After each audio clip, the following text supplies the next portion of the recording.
Good afternoon. It is Tuesday, August the 11th. It is shortly after 1 p.m. We are joined by Matthew and Andrew, and we are getting our quarterly APCHA update. Welcome. The floor is yours. Thank you. I'll just tee it up real quick before Matthew starts. Andrew Miller, Housing Program Analyst. Like Jeffrey said, we're here for APCHA quarterly updates.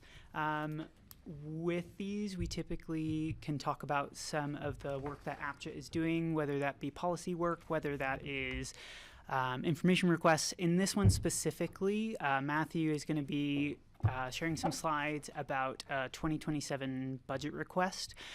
Within that, just as a reminder, APCHA's operations does come out of our general fund. Something like the repair and maintenance program does come out of property tax, but this is related, I believe, just to operations. So I'll hand it over to Matthew. So just to be clear, Andrew, where does the request come from? General fund. General fund. Yep. Thank you. For housing or for APCHA operations. Okay. Welcome, Matthew. Haven't seen you for a Good while. afternoon. Yeah, I'm just trying to find my slides, sorry. Let me scroll down. Yeah. There they are. There we are.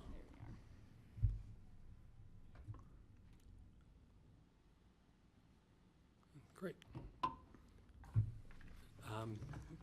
County Commissioners, thank you very much for letting me come talk to you this afternoon. I'd like to present the 2027 APCHA budget request here today.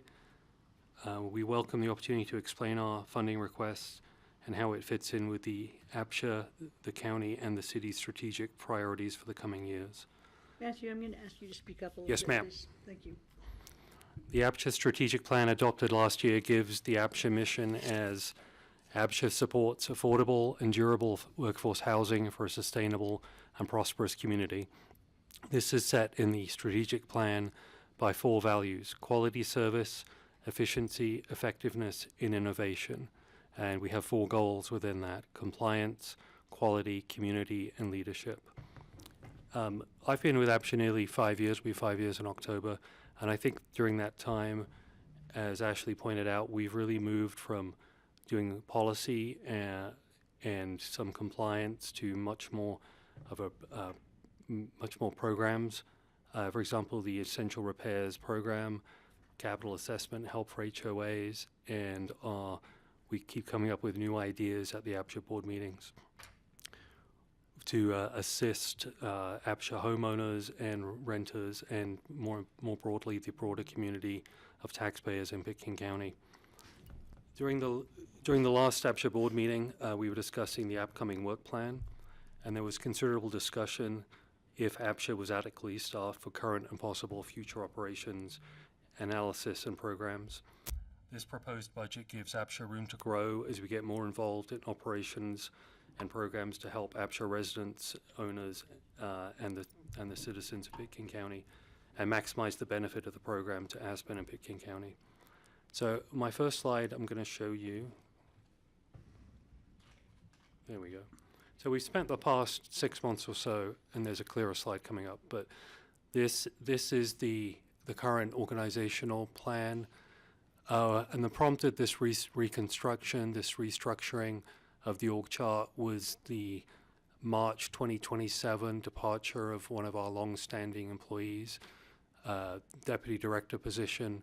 That position will not be replaced, so we spent a lot of time reorganizing the plan to greatly increase our efficiency. So if you look on here, we've removed her from most, she's only has 1 management report right now, so we're spending the winter until March downloading all her institutional knowledge. So you'll see starting in 2027, that'll be me as director, and then we have business operations manager, property operations, so that's the City of Aspen owned APCHA managed properties, and then we'll have deputy director programs and compliance, and that's Bethany. And although all 3 of those will report to me, A little louder for you. although all those 3 will report to me, Bethany as the deputy director will, she'll be the second in command. So we've reassigned those responsibilities, and we're really working hard now with that employee to tap into her years of knowledge and really make sure we understand correctly everything she's been up to. Part of that, so this is the overall subsidy request. You'll note that that is a big increase. So the numbers on the right, that's the overall price of these requests. So the subsidy request, you divide that by 2. So it's split by each funding body. So that is a big increase over 2026. I'm happy to tell you most of those are not continuing requests. So the APCHA office remodel, the deck replacement, the door operations are all one-time asks, and a lot of the staff costs is also one-time costs. So yeah, that is a big increase, but this will not be continuing. And in 2027, the number of APCHA staff is actually the same as in 2026, even with that departure. So the staff salaries, there's 2 main components of that. There is a, as you remember, this APCHA we're nestled, I think that's the word we use, nestled in the city of Aspen for administrative purposes.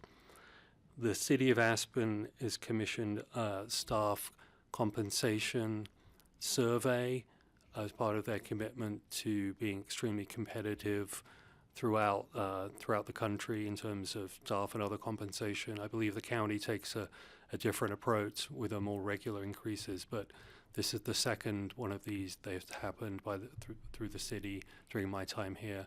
So the expected increase in salaries across the city is 7% in 2027, and that's on top of the yearly evaluation increase, which is 4%. So there's if approved by the city council, and they seem to be receptive to it, that would be generally a 7% increase. I'm not sure how that would affect APCHA specifically, as it would be on individual positions, but the expectation is there would be a 7% increase on average in wages. The other component of this request is a payout for one retiring APCHA employee.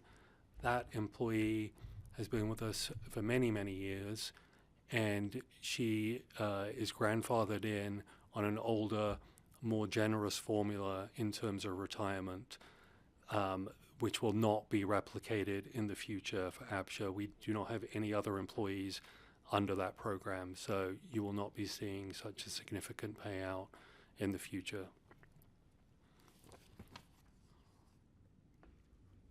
Any questions about that?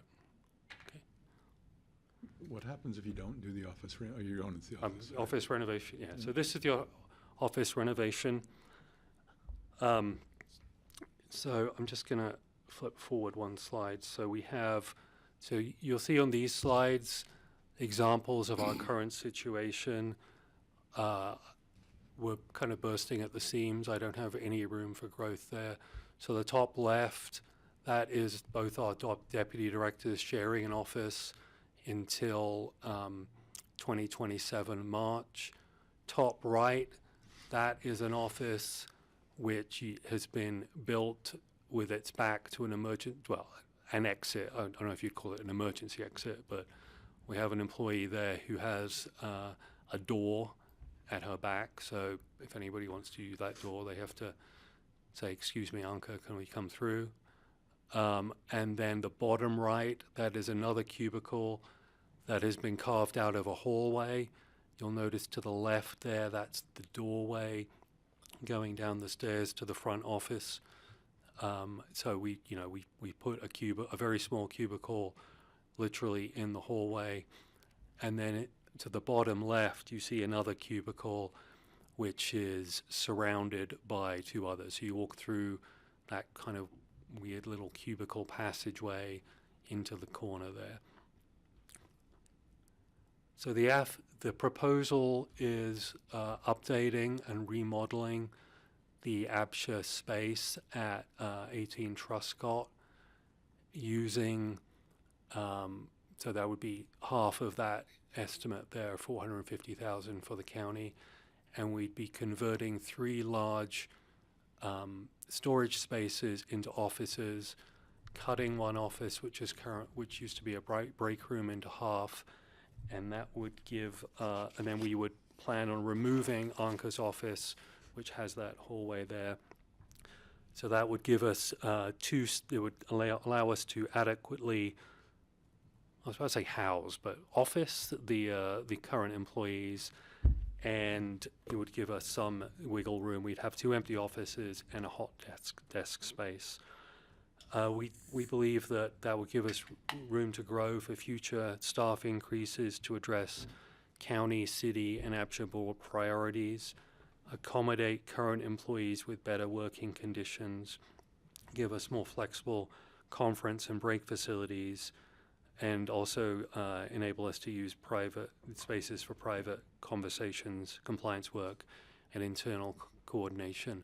So that would be a net gain of 4 offices. So one of the offices would be split, and we'd have a right in the middle of that schematic at the top right, there's a 4-person conference room as well.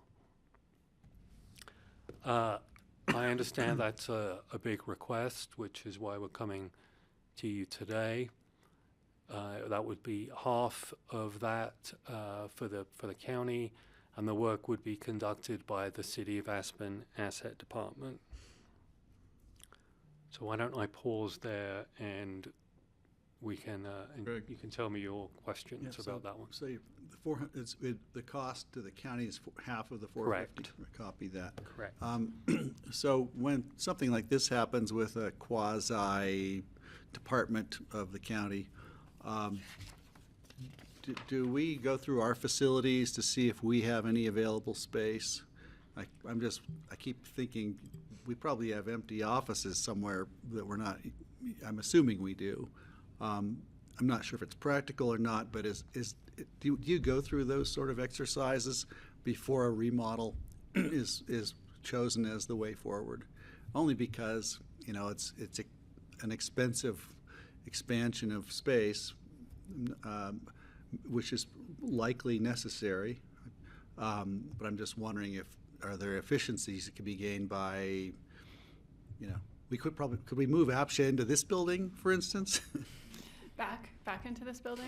Remember Back there in used this to be building? here. Yeah, I remember that. So I think Matthew can talk about the process that he's gone through. I think there is definitely still an opportunity. We have not had those discussions about what the spaces are in this building or what that could look like. I think there's still an opportunity to have those conversations as well. I presented yesterday at the city, and Councillor Guth had very similar questions, which were going back to. So yeah, we can have that discussion. So that the city doesn't have their formal budget process till October, so we have a little bit of time to do that.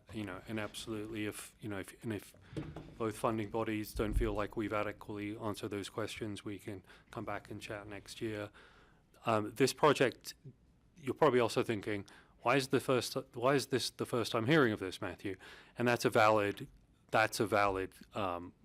criticism. We had this thought kind of in the spring. We pulled it together with some architectural drawings to meet the city's budget deadline in June. So this is not something that has really been on the funding body's radar for many years. So this may appear to be coming out of the blue. But once we actually looked at our staffing, we realized that we really were popping at the seams. And so we came back with this proposal, which I think is especially relevant in terms of the APCHA board's discussion on staffing and future programs that might want to happen. And you're probably also, this was in my notes, but I also didn't mention it. You're probably also thinking, wasn't the APCHA building just redone? It was redone in 2020, and we opened in 2021, funded by the city for about $500,000. And at the time, those storage spaces were not empty storage spaces, they were full storage spaces. And we've spent the past 5 years nagging city departments to come pick up their stuff. So we did not have, it was not part of the scope 5 years ago to redo it. Can I ask, and the follow-up would be, during the remodel, where would your operations be? I think we could, it would not impact maybe Jackie's office, which is the break room, which is getting cut to pieces. But other than that, it's all pretty siloed off. And I'm happy if the board would like to come to visit APCHA, I'm happy to show you around. But this is, I don't know if you know the building, but this is the space kind of off the kitchen. You used to have a break room there. We have Jackie, our compliance officer, now there in the break room. And there are 3 large storage offices in that space, which are a very useless use of space currently. So I don't think it would, might be a bit dusty, but we wouldn't have to shut anything down at the time. Interesting, okay. Thanks. Ted and then Francie. So it's been 5 years at this location? Yeah, this was opened in summer of 21. I do recall going to the downstairs office here back in the day, and Cindy greeted people, and I can't remember how many decades ago that was. So you moved around a lot for various reasons. Is this going to be a permanent home for a long time? Like, I hope so. Yeah, I mean, well, do we know anything about like the setup if we're gonna, if we're entertaining this, but it's going to be for enough years to justify? I believe so. Yes. I mean, we would have room for 3 if you put someone in the hot desk permanently. We have a current office staff of 14, so that would give us, a reasonable amount of extra space for extra employees. Is there reasons why like this location wouldn't work? Like it's currently, it sounds like we don't really all know, but this is a city building? This is a city building. Rent is paid to the city. It's about $100,000 a year, and that comes, so the money moves around in different places, but it is paid to the city from the subsidy. So while it's a city, and correct, that's what you'd say. Well, then as a landlord, they'd probably be willing to keep having you as a tenant. Correct. But we don't know that for sure. Okay. Okay. I don't know, Francie, if you have questions here. The city owns the building? Correct. Then why isn't the city making the It improvements? was explained to me that this would be tenant improvements, and so the tenant is APCHA, and then APCHA goes to the people who fund APCHA, which is the 2 of you, The city. both bodies. Yeah. But Well, I'd like the city to pay for it, especially since you pay them $100,000 a year rent. Aside from that, do you think this will help retain staff to make their working Yes. environment better? Correct, absolutely. We definitely have some difficult working spaces for the staff. Yes. Especially with the heat this summer, I would imagine. Yeah. We have a swamp cooler, which keeps us pretty cool. They what? but we have a swamp cooler, which keeps the building you do? pretty cool. But yeah, it's not the best It's loud. environment. It's very loud when we're all in there. Yeah. Which wouldn't solve that, but I think that does, that would help carve people out a little bit and give them some more private space. Well, maybe part of the plan should be heat pumps so that you can have air conditioning. Yeah. Well, or maybe we could split this so that the $100,000 in rent is added to their share and subtracted from ours. I appreciate what APCHA does for the county. I believe half the units are county and half are city. Is that about right? Yeah, I think so. I don't have any objection to improving your working space, that's for sure. Just, It sounds like you'd like some more exploration of, just to make sure we've done the due diligence on alternate sites and other office spaces, both with the city and the county. yes. Okay. And Matthew, just to add on to Francie's question, we've seen a few office remodels in this building, and they generally come back with a supplemental. Yeah. So the real question vis-a-vis the swamp cooler is, if you're going to do some mechanical work in order to accommodate the new offices, why not go to heat pumps? Yeah. Right, so I think it's funny, it's like, it's really hard to swallow the 450, but if you went to 700 and included heating and cooling, but rather than come back and say, oh, we didn't put in receptacles. We didn't know their offices. They were, because they're closets right now. So you're actually changing the use. So we'd rather see a fully burdened picture, and not to trust city asset facilities, whatever the department's called. But our experience over the past year is we generally get an initial request and then a final request. I might talk to Core about, I'm sure they should be doing that anyway. Maybe they've already done an energy assessment, but, that's a good question for the energy officer for Core. It could help, just make it work that much better, more comfort, lower cost. Yeah, it's a good opportunity to make that kind of upgrade, I would say. But I would like to have the city explain their reasoning about taking $100,000 in rent from APCHA and then asking us to split the cost Right. of improving the building. That just doesn't seem very equitable. It is their asset. Say again? It is their asset that we're Yeah, it's helping their improve. asset. I mean, And they're not loaning it to you. that's right. Yeah, they're not. Just on the earlier question about other spaces, I know you probably find it's best if everyone's working in one office together, but I mean, I don't go against the idea that if people are making long commutes to work, if there's other spaces, I'm not trying to take this in a different direction, but if you're entertaining the idea of maybe all staff doesn't need to be in the room, if you have people coming up from far down valley and maybe there are other offices there, sometimes it makes more sense for retaining workers as well if they don't have to deal with, you're kind of not quite inside the worst part of the traffic, but you can see how that would be too, just on that thought. I'm not opposed to having staff work closer to home sometimes, if that makes sense. We'll just, yeah. But that's maybe a larger conversation. There may be value in APCHA having a satellite office in Basalt. There might actually be a bonus, not only for the employees, but just for. $50,000. Yeah, right. Hey, that And was we my have a starting bar. point. And we have a bar right next door. And Subway for lunch, everything you have, STEM, everything you need. Yeah, I don't have other questions, but Well, what are next steps? I'll do some homework. Okay. And Councillor Guth asked me very similar questions, so we can get back. We can do some homework and get back to you.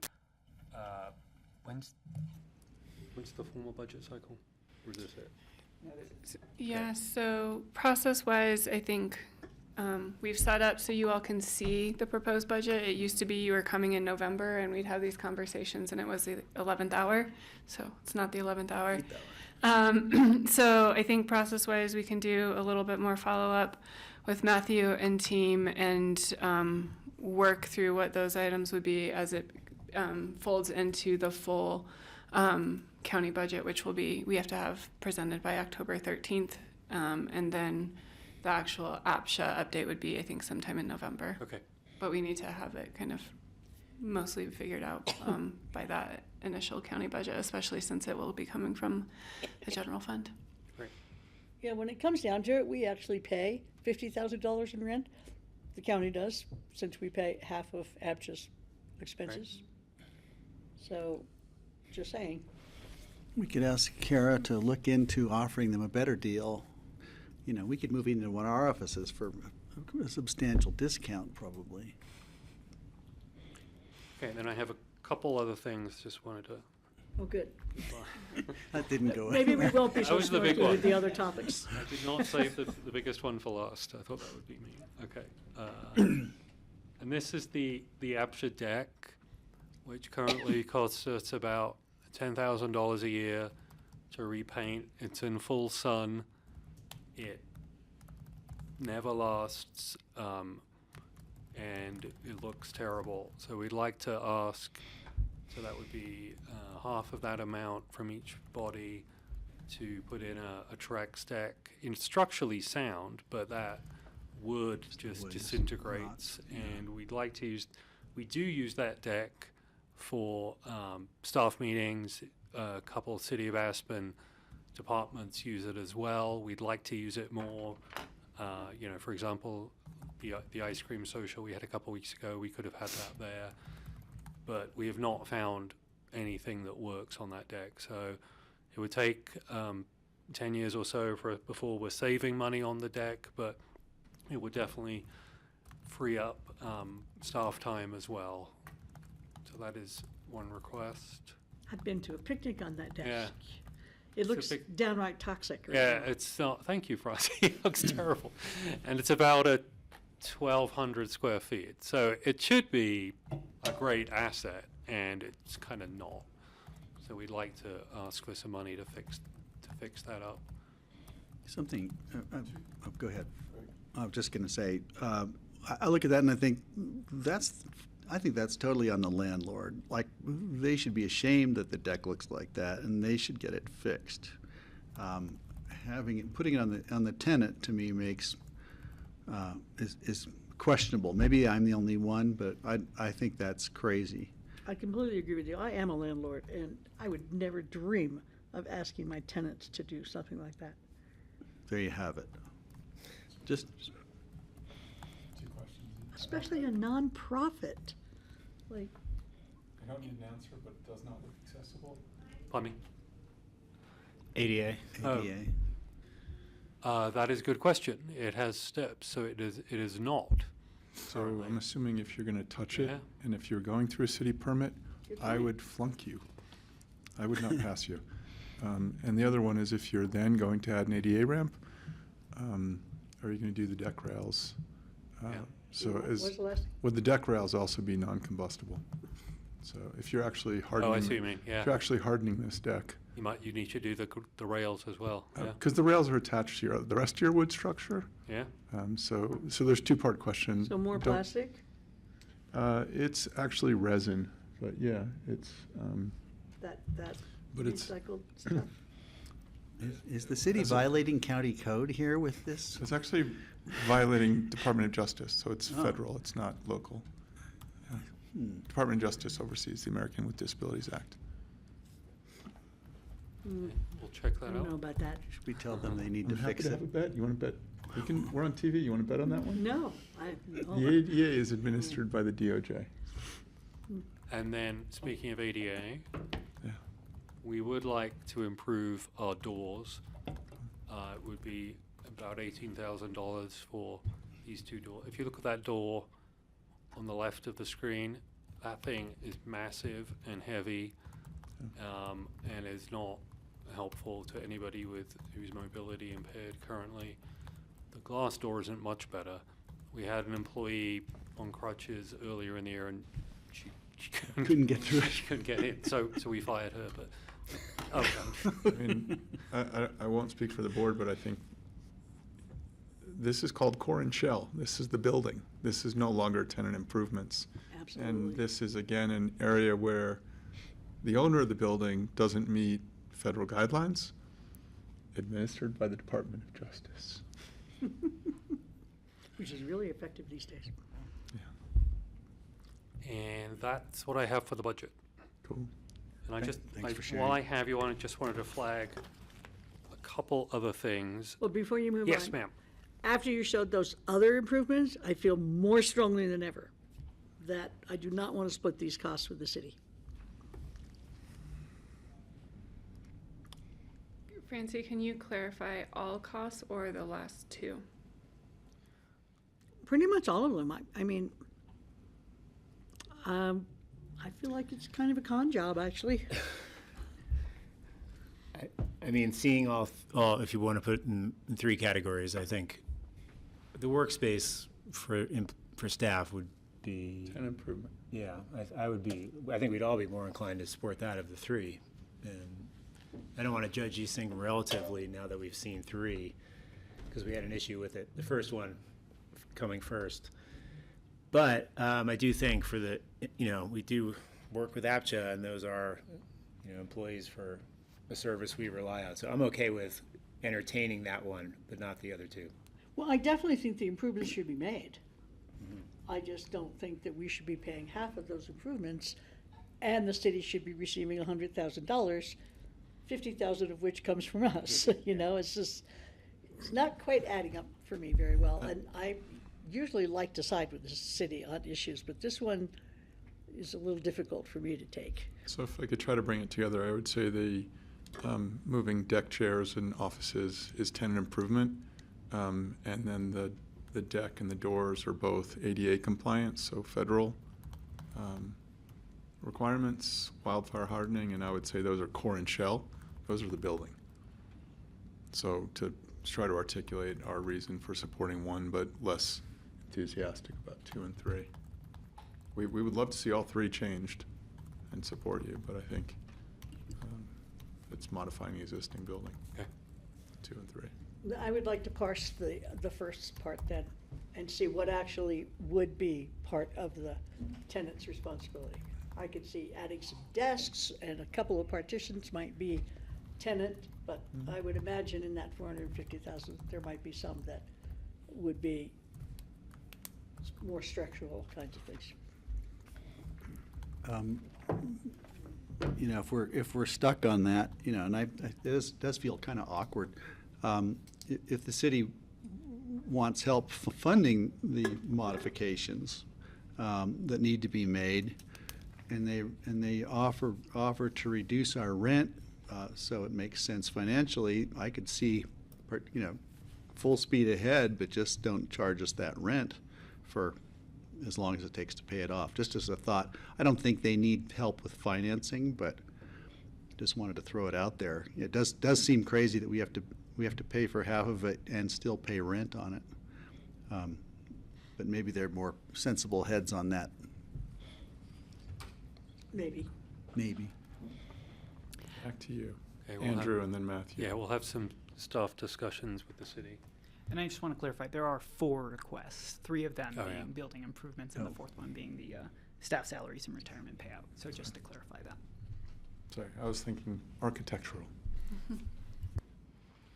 Any comments about the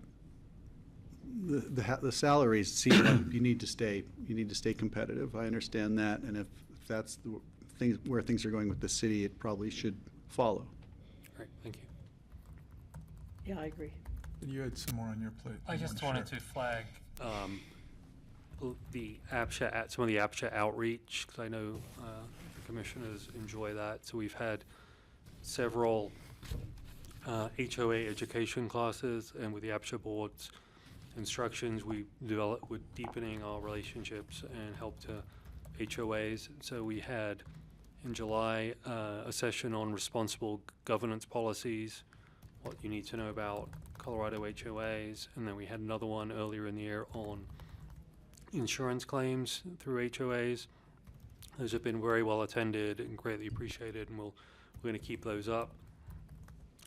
And then on July 29th, we had perhaps our first annual ice cream social at Pitkin Park, and we had a lot of community input, and people really enjoyed it, and we also did, it wasn't just fun, we also met with a lot of people who had questions about APCHA, and we distributed information, so we really enjoyed that event. And then finally, with the commissioners funding half of it, the new APCHA website is going online on September 3rd, and that was a 2026 budget item. So I just wanted to flag that for you all as well. That's exciting. Yeah, the current website's a mess, so yeah, we're very excited about it. Great, thanks for that. Anything else on wildfire education? Came up in the middle of the summer. We are and are still doing more wildfire. We had Aspen Fire at an APCHA board meeting when was that, June or July? So we'll be developing information on that, and a lot of that information will be in the HOA newsletter, which we do twice a year, which is coming out. I'm not sure when the next one is out, but that will be part of that. So we have ongoing discussions, Aspen Fire, and we want to make sure all the HOAs know about that. And Carson, our board chair, did a great column in June, and that was all about fire mitigation for HOAs. When does the publication come out? How often? The HOA newsletter is twice a year. The regular APCHA newsletter is probably every couple months. When I was doing it myself, it was 3 times a year. now we have a communications manager. She's upped that to a more regular schedule, well, a more vigorous schedule. Just wondering if there will be one in the fall, in the next couple months. Yeah. Could we offer to submit something to Yeah, it? please. Okay. Great. And we'll have the draft work plan at the board meeting next week. Thanks. Thanks Thank for you bringing it joining in us. early. It's good to see it early and understanding that you're still, putting it all together. Yeah, But yeah. it's interesting to get the early perspective. And we'll do some staff work and try and figure some of this stuff out. We might have to come back and chat. And I'd prefer to do it this year, obviously, but if the commissioners feel that we haven't done enough staff work, I completely understand. This did come together from our point of view pretty quickly under a June 15th deadline. So if you don't feel like we've answered all the questions, I completely understand. Yeah. I think it'd be good just to be really clear on what next steps are. So what I've got captured is that, one, I think, Matthew, with the city and the county, we need to have a conversation at the staff level about the funding options and kind of the 50-50 split and get understanding there. I captured that we need coordination with city assets and county assets about the project itself and kind of the approach and costs, and if there's any other savings or opportunities within the building or other areas. Evaluate adding heat pumps to the project, and if there's funding from core. And then, like I said, having a conversation about what the funding split would be or other options than a straight up 50-50 across all three aspects of the project. We also, Ted and I talked also about, what is the likelihood, or would there even be a need to have a satellite office down valley Correct. Yeah. in available space? I mean, I don't want to have put too much effort into that, but just to find little out. bit of a sense of, would people use it? Would it even make sense on a cost to then take up a new space with its own potential rent and things like that? I don't think it should be a big report on that. It's more. Well, we've just had the conversations about departments having the need for a presence in the lower valley, and I don't know if APCHA that would work for APCHA or not, but worth looking into. And if Core is going to pay for heat pumps, that comes from REMP, which is the county The city. And the city. And the city. and the city. Yeah. Half of it comes from, well, I don't know if it's half, but some of it. How is that split? I'd have to dig into more details. No worries. Thank you. I think you got it Okay. covered.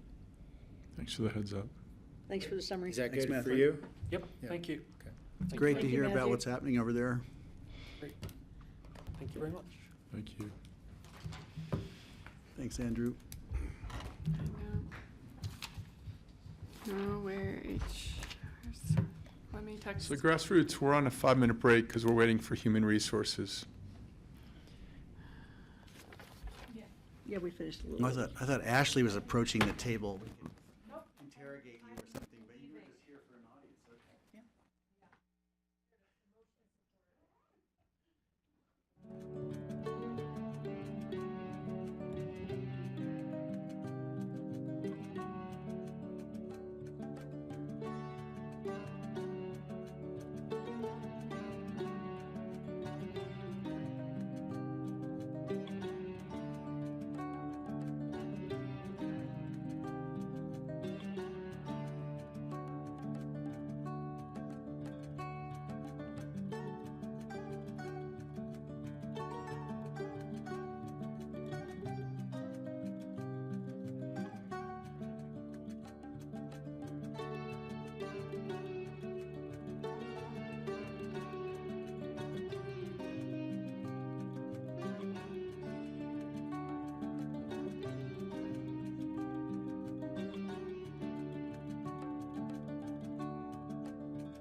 Good afternoon. It is Tuesday, August 11th. This is the work session of the Board of County Commissioners.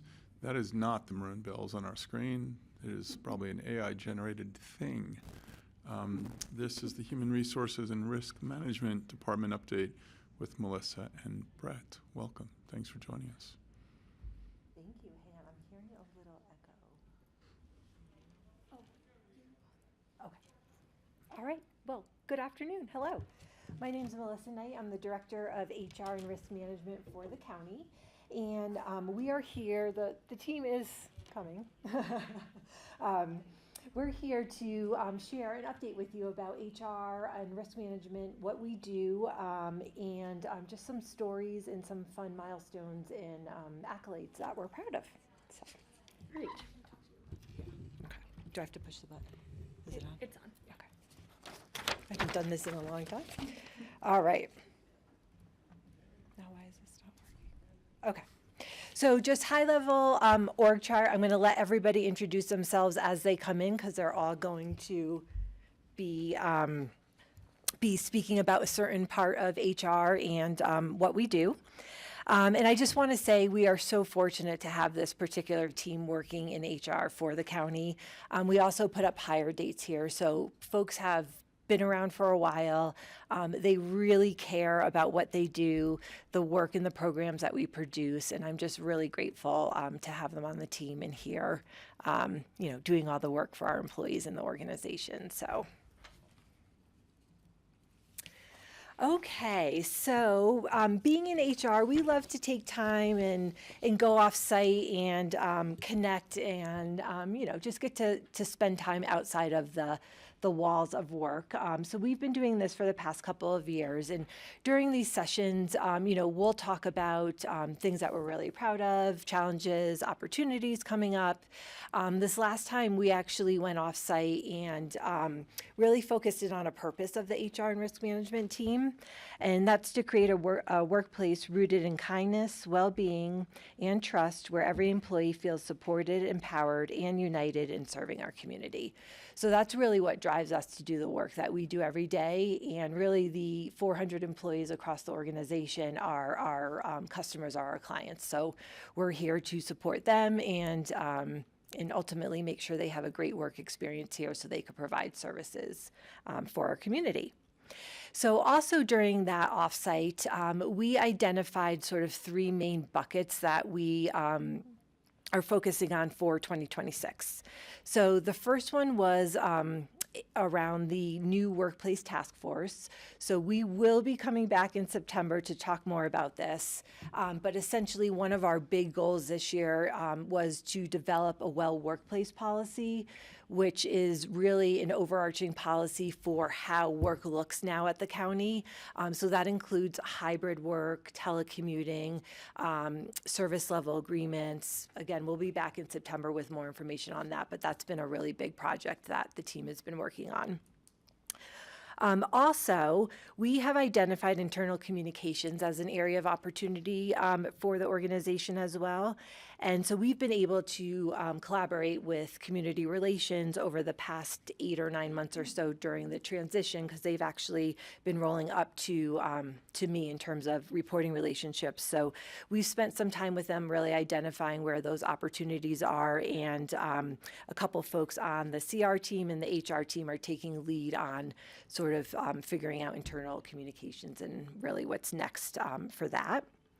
And then we have also decided to use a lot of internal tools just for our planning purposes. And I know this sounds like, oh, this is a goal, but this is actually something we're really proud of, because we are in a much more proactive state as an HR team now than we've ever been.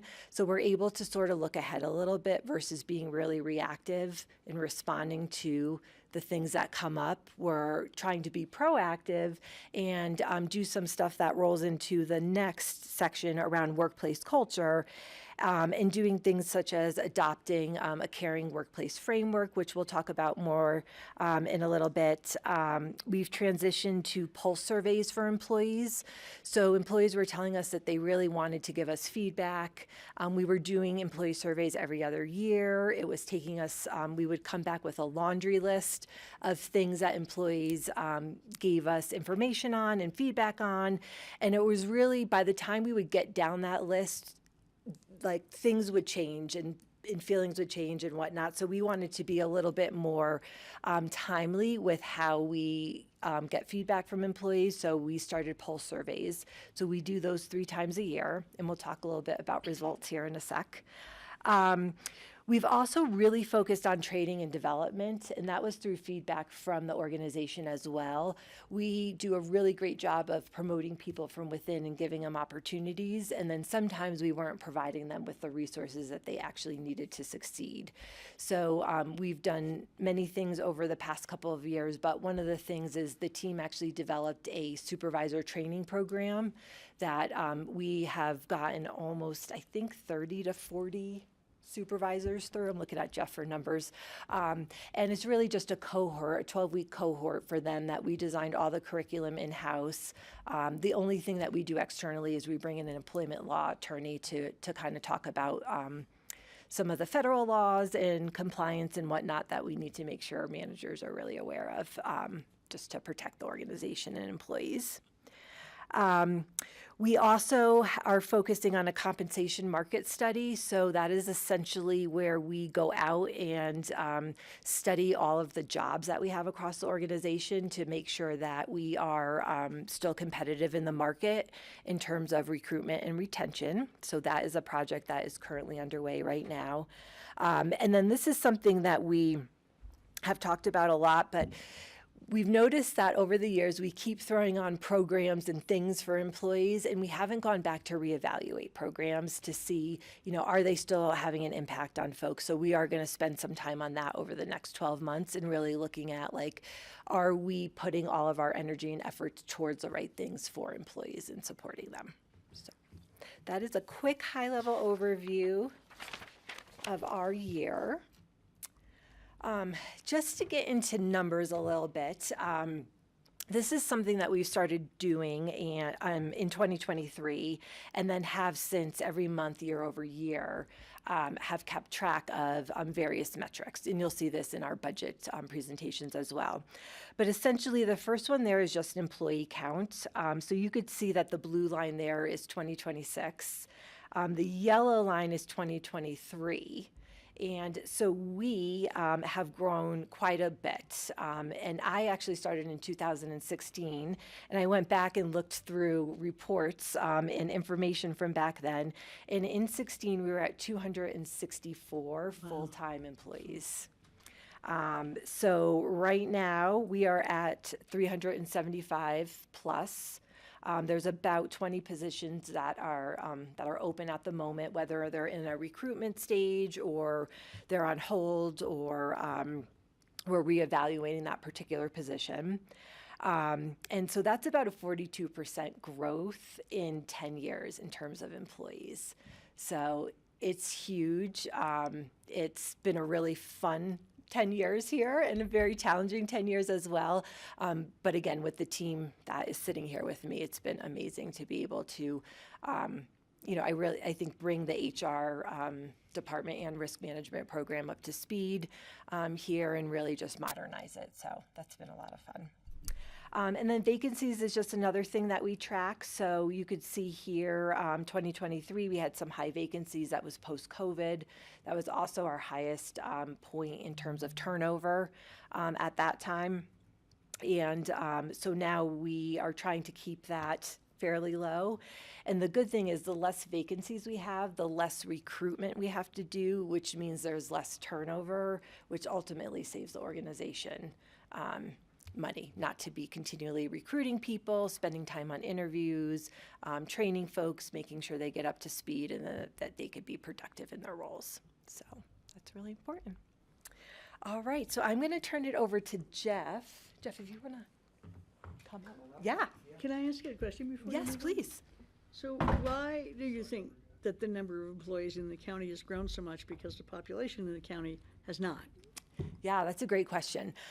My overall observation and interpretation is that as Pitkin County, we, and maybe this area in general, we tend to go above and beyond.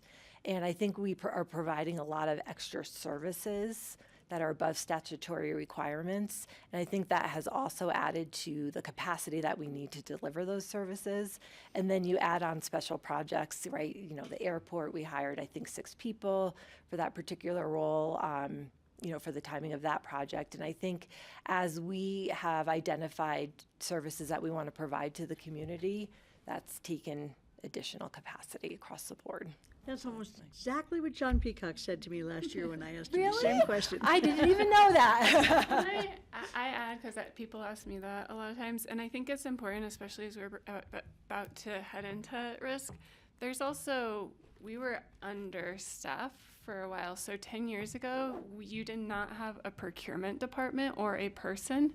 You didn't have a risk department or a person to be doing it. So public health we did not have. So some of these are coming into the times of we need more accountability, we need more resources to make sure we're stewarding the public funds well. And then I would tag on to, and the intensity and the demands from this community, you all have also been very responsive to be providing the services that are demanded across the community, even if the residents have not increased. Yeah, John said that too, and he said some of the things that had been contracted out were brought into the county. Mm-hmm. So, several things. How many state mandated positions did we add? I thought was it something like, I think the state was demanding we had 16 employees at public health? It's been a while since we got that assessment. I think the state was recommending around 16, and then you all, as we came out of COVID, ratcheted that, and I think it's 8-ish. That's the number I had in my head. Yeah, okay. So we've gone to like the basic versus there is still, the state recommendations would still even be more because you do contract out community health services, right? Versus most bring their clinical services in-house. It's a hard one to swallow. I have to say, when I talk to people about being a commissioner, and I'm not proud that we've grown so much, and we can rationalize it, yet I'm still cautious, and I'm concerned that we don't hold growth in this regard as a positive thing. You know, to grow a department bigger is not necessarily a good thing. Mm-hmm. It's become necessary, obviously, for the reasons we've talked about, but it's still, you know, it makes people, it raises eyebrows, right? When you say, well, we haven't doubled the size of the county in 10 years, or in the time I've been here, but it's pretty dramatic growth since 2016. So 43%, is that what you said? So yeah, that's something to keep in mind, and you know, I don't know if we can. We always have to keep looking for efficiencies and opportunities to spend less, but I also understand the demands, the departments we have that no one else has. Things like open space and trails and healthy rivers and organizations that other counties don't even have. Mm-hmm. So. And there's compounding factors, right? I mean, it's not unique to us. I think people have asked me, government has been both in this region and across the state, and government has seen the growth, and it's coming from multitude. One, being responsive to the community, but, there's a whole different stream of requirements on surveillance and, body cameras for the sheriff's office and record retention that comes from a legislative, so it's coming from multiple pressures of right. Legislative accountability is putting more workload on that then is also stacking up too. And just the needs in IT must have grown dramatically in the last decade. Exactly, yeah. Well, it's a conversation for us to have. I don't think it's actually your department Right. that's doing the hiring. So, but we should talk about this more, on our own as to what the goals are there. Right, yeah, just make sure we understand what the goals are. Can I ask another question on this? Regarding Newt. I Yes, love the yes. acronym. So if Patty was here, she's not, so I'll speak for her. Okay, please. channel your inner Patty. She'll say, well, I think more people should be in the building. Yeah. When there are times when you come in this building and there really aren't many people in the building, assuming they're all working remotely, I don't have a problem with that, but what I wonder is, how are the managers handling it? Because they, if they're demanding delivery of a service from an employee, they're not sitting next to them or they're not in the next room, but they still are obligated to fulfill their job. How has management changed and how has HR changed? Because I assume that's what the new thing is. It's a mix of remote work, in-office work, whatever other new facets have been added. Can you just talk about how you manage that? How do you see this changing in this changing work environment? Because I'm a huge fan of remote work, but we also have to make sure we're remotely getting it done. Yes, yeah. Do you want to start with anything? Sure, I can jump at a high level, and then I think for the HR piece of it, I think that one of the pieces of, like, not to how we're managing it, but one of the pieces that is coming out of the new, and we're going to do a full presentation with you all in a couple of weeks, early September. But I think that how do we manage the remote work and also get a more consistency in the kind of service levels across departments? We haven't really adapted too much since the COVID closure and reopening, and which is why we've been doing the new. And so one piece is, how do we get more consistency as far as just availability in each office, even if you don't have full staff there. And so we're working on that across departments over the next couple months to get what we're calling service level agreements up for internally and then externally for folks. But coupled with that, I think we heard a lot through the new about what are the expectations for remote work, what's the accountability for that remote work. And so I think that's another kind of coupled into those recommendations that I know Melissa and her team are looking at and working on, if you want to speak more to. Sure. So actually tomorrow we are doing an accountability training for managers and directors, because that has been something that I'm sure it's not a surprise to you. That's been something that we identified last year as the administrative team that we really needed to focus on across the organization. So hence the partnership with the Chapman Foundation for Caring Communities. And I'll just leave that there and we'll go into it a little bit more. So we're doing accountability training. So our really first step is to educate people. Like, what does it mean when we say we have to hold each other accountable, or I have to hold myself accountable? Like, how do I show up? And what are the behaviors that are associated with that? So it's a lot of that. We're going to be asking managers and directors to start modeling those behaviors for their teams, because teams tend to look up to the managers of the department and see them as role models. And then to Kara just mentioned too, we're also doing accountability agreements essentially through the Well Workplace policy. And what that is employees and managers agreeing on what the work schedule is for somebody. So that may be like a 4-10, right? You work Monday through Thursday from 6 a.m. to 4 p.m. Some people are already doing that. So there'll be that, and then we're going to be able to document that, and then it will email back out to employees and the manager around, what did we decide in terms of your work schedule? This is what we're holding you accountable to. It could change, but we'll have to just go through that process again.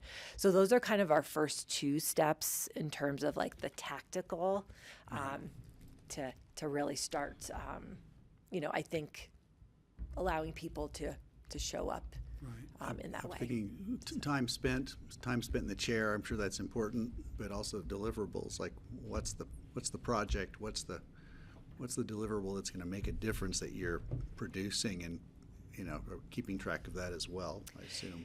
Yeah, and that kind of gets time into spent. the performance kind of piece of it too. So that's something that we will ultimately build in. I've harped on objectives and key results before. Yes. RAFTA has taken that on and aggressively using it, and it seems to really work for them, that they're able just to stay clear on, what is the actual outcome we're seeking and how to keep that in focus. Yep.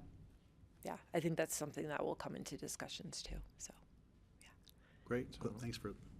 Organizational question for you. Yes, please. So we're 8 months into the year. We've continued to get presentations that are putting more strain on the general fund. And then we come in and we look at a slide and it says, oh, and we've got 20 vacancies. So when does the organization sort of proactively adjust? We've got, new requests we've got an 8-week delay at the airport, we've got additional funding requests from APCHA, and yet we still have 20 outstanding positions. When does the organization say, hey, this silo is still requesting additional people, but at this point in time, maybe we need to readdress staffing needs and close down some of those requests. So I'm just looking to see, it seems like there's a lot of stuff that we look at in the rearview mirror, 8-week delays or APCHA. Maybe APCHA is not a good example, but how do we use HR to actually look forward and say, okay, relative to the general fund, this vacancy probably needs to be punted to 2027. Do you want to take that or want me to? You could take it. You look so eager. I don't know if you- well, I think it's a twofold question. I will say one of the things as we are already starting the budget process have been really clear, right? We have seen a slow winter. We are doing the closure. My laundry list could have been bigger. Yeah, but I think maybe on the bigger picture too, as we've started to talk about it as a team, is, if you look at a 30-year trend line, there's there's an average of what your growth is. If you look at the past 6 years, and back to our earlier conversation, there was this exponential demand and pressure on local governments to deliver for the community, right? But my hope is, what does it mean that we start to maybe get back to more of a traditional trend line, that more 30-year average that we start to get at? And so we're getting through, I'll use some of John's words, that pig in the python. We're getting through some of these big projects and get more to that stabilization place that I think is what we're trying to get to. And so what does that mean as we look at FTE requests, as we look at capital? I think it's going to be conversations with all of you as well as what's the pacing that we should be looking at for kind of managing, how we think about delivering on some of these projects and the demands that are out there. I guess the follow-on question, though, is we're going into budget season, which will usually be an FTE request as well as capital requests, and yet we still have outstanding something like 17 or 18 FTEs. So the vacancies. Yeah. Yeah, I think we evaluate, and Melissa can get into more, but when those FTE requests, we evaluate what vacancies are also. Is it a hard to fill position? Is it a vacancy that's been on hold for other reasons? Are there multiple reasons why there's a vacancy that exists? Yeah, and some of them too, we could be like in the interview stages right now. Do you know what I mean? So Yeah, we're it's not a criticism. It's really just like, how do we take all these silos and then say, from a macro standpoint, we're seeing all these budget requests, we're seeing additional funding requests. Those are all putting pressures on the general fund. And we're going into a new budget cycle that's probably going to look at additional headcount in public works or fleet or someone we haven't seen yet. So I'm just trying to figure out, how do you stay proactive rather than, oh, wait, we've seen a decline in sales revenues, we've seen a decline in sales tax, the property market softened, and we have an airport that's closed next year. So rather than Connie kicking me under the table, she can't usually, but we react when it's too late. And so it's really just a question of, like, how do we stay ahead of this? Because this does seem like it will be a more precarious year for the Valley, potentially. Yeah, and I think that goes back to the comment before around being more proactive. So we haven't ever really dove deep into like workforce planning, right? So what does it look like if the population's going to grow in the next 10 years, and what does that mean for public safety? We're not. Right? So we're The SDO says no. Yeah, no. Sorry, State Demographer Office. It's no, we're not growing. So, I think some of it's going to have to be like looking ahead and seeing, what do we have right now? I think also too, some of the positions, talent, certain specific talent is very scarce. So it will take 3, 4, 5 months to fill a position where, the talent is just very scarce as well. Or if we have to bring in somebody from, outside the Valley and all of that. So it takes time. But just to answer your question, it would just be, again, like trying to be proactive and look ahead. And, I think just really working with the different departments around their workforce mix in terms of like, what do you have right now? Where do you see it going? And then, at some point too, just what's the balance of people doing the work versus, technology. Or a huge consultant workforce that we also have, right? We just spent 7 figures on consultants through community development that doesn't show up on these metrics. So thank you for entertaining that. All right, I'm going to move us along. Okay, so I'm going to turn over to Jeff, and Jeff is going to cover a little bit more about what they do. Yeah, perfect. So I think I've met everybody, but Jeff Hembury, I'm the Human Resources Manager for the county. So between Brett and I, we manage most of the day-to-day operations in the HR and Risk Department. As the HR Manager, I support a group of business partners in what we call like the HR operations side of the department. This graphic that you're looking at really describes all of our responsibilities under several different columns. So going from left to right, we've got talent acquisition, which falls under the HR operations. So that would be my responsibility with myself and the HR business partners. Then we go into total rewards, which a lot of that is in Brett's side of the department, but it is something that has some crossover. So that would be compensation. We already spoke about our compensation study this year, and we're typically looking at compensation every year with some kind of study, just to make sure we're staying competitive with the cost of living. Pay equity, again, that goes hand in hand with compensation. Our core benefits would be things like medical, dental, vision. The auxiliary benefits would be kind of what we might call like the optional or the nice to have kind of benefits that really enhance the offering for our employees and potential employees. We've got the Valley Health Alliance Partnership, health and well-being initiatives, and mental health. That all falls under total rewards. Next we have talent management.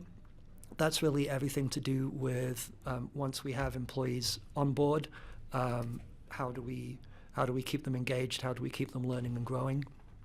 And of course, anytime you have more than 2 people working together, or actually more than 1 person working together, you have an employee relations issue or the potential for it. So employee relations ebbs and flows throughout the year, but can take up quite a bit of time on the operations side of human resources. We already mentioned employee surveys, and we'll get into that a little bit later in the presentation. Rewards and recognition, again, we'll touch on that, connected to the employee survey. Offboarding is the process of somebody exiting the organization and making sure that they leave with a positive experience. And then finally, unemployment claims fall under talent management as well. Then we cover risk management, so that's everything from workers' compensation all the way through to risk mitigation, insurance, safety, workplace accommodations, leave management, and then finally the operations, which are looking after our employee records, which are all electronic now. Munis HRIS is the system we use to keep our HR record, personnel records. Other HR technology we use to help us with recruitment, various other aspects of our operations, record retention, compliance, communications, which is internal communications largely, data and metrics, which Melissa's been presenting on, and then policies and procedures. So that kind of encapsulates everything that we're working on, both sometimes on a daily basis, but over the course of a typical year, we're touching on all of this. Quick question.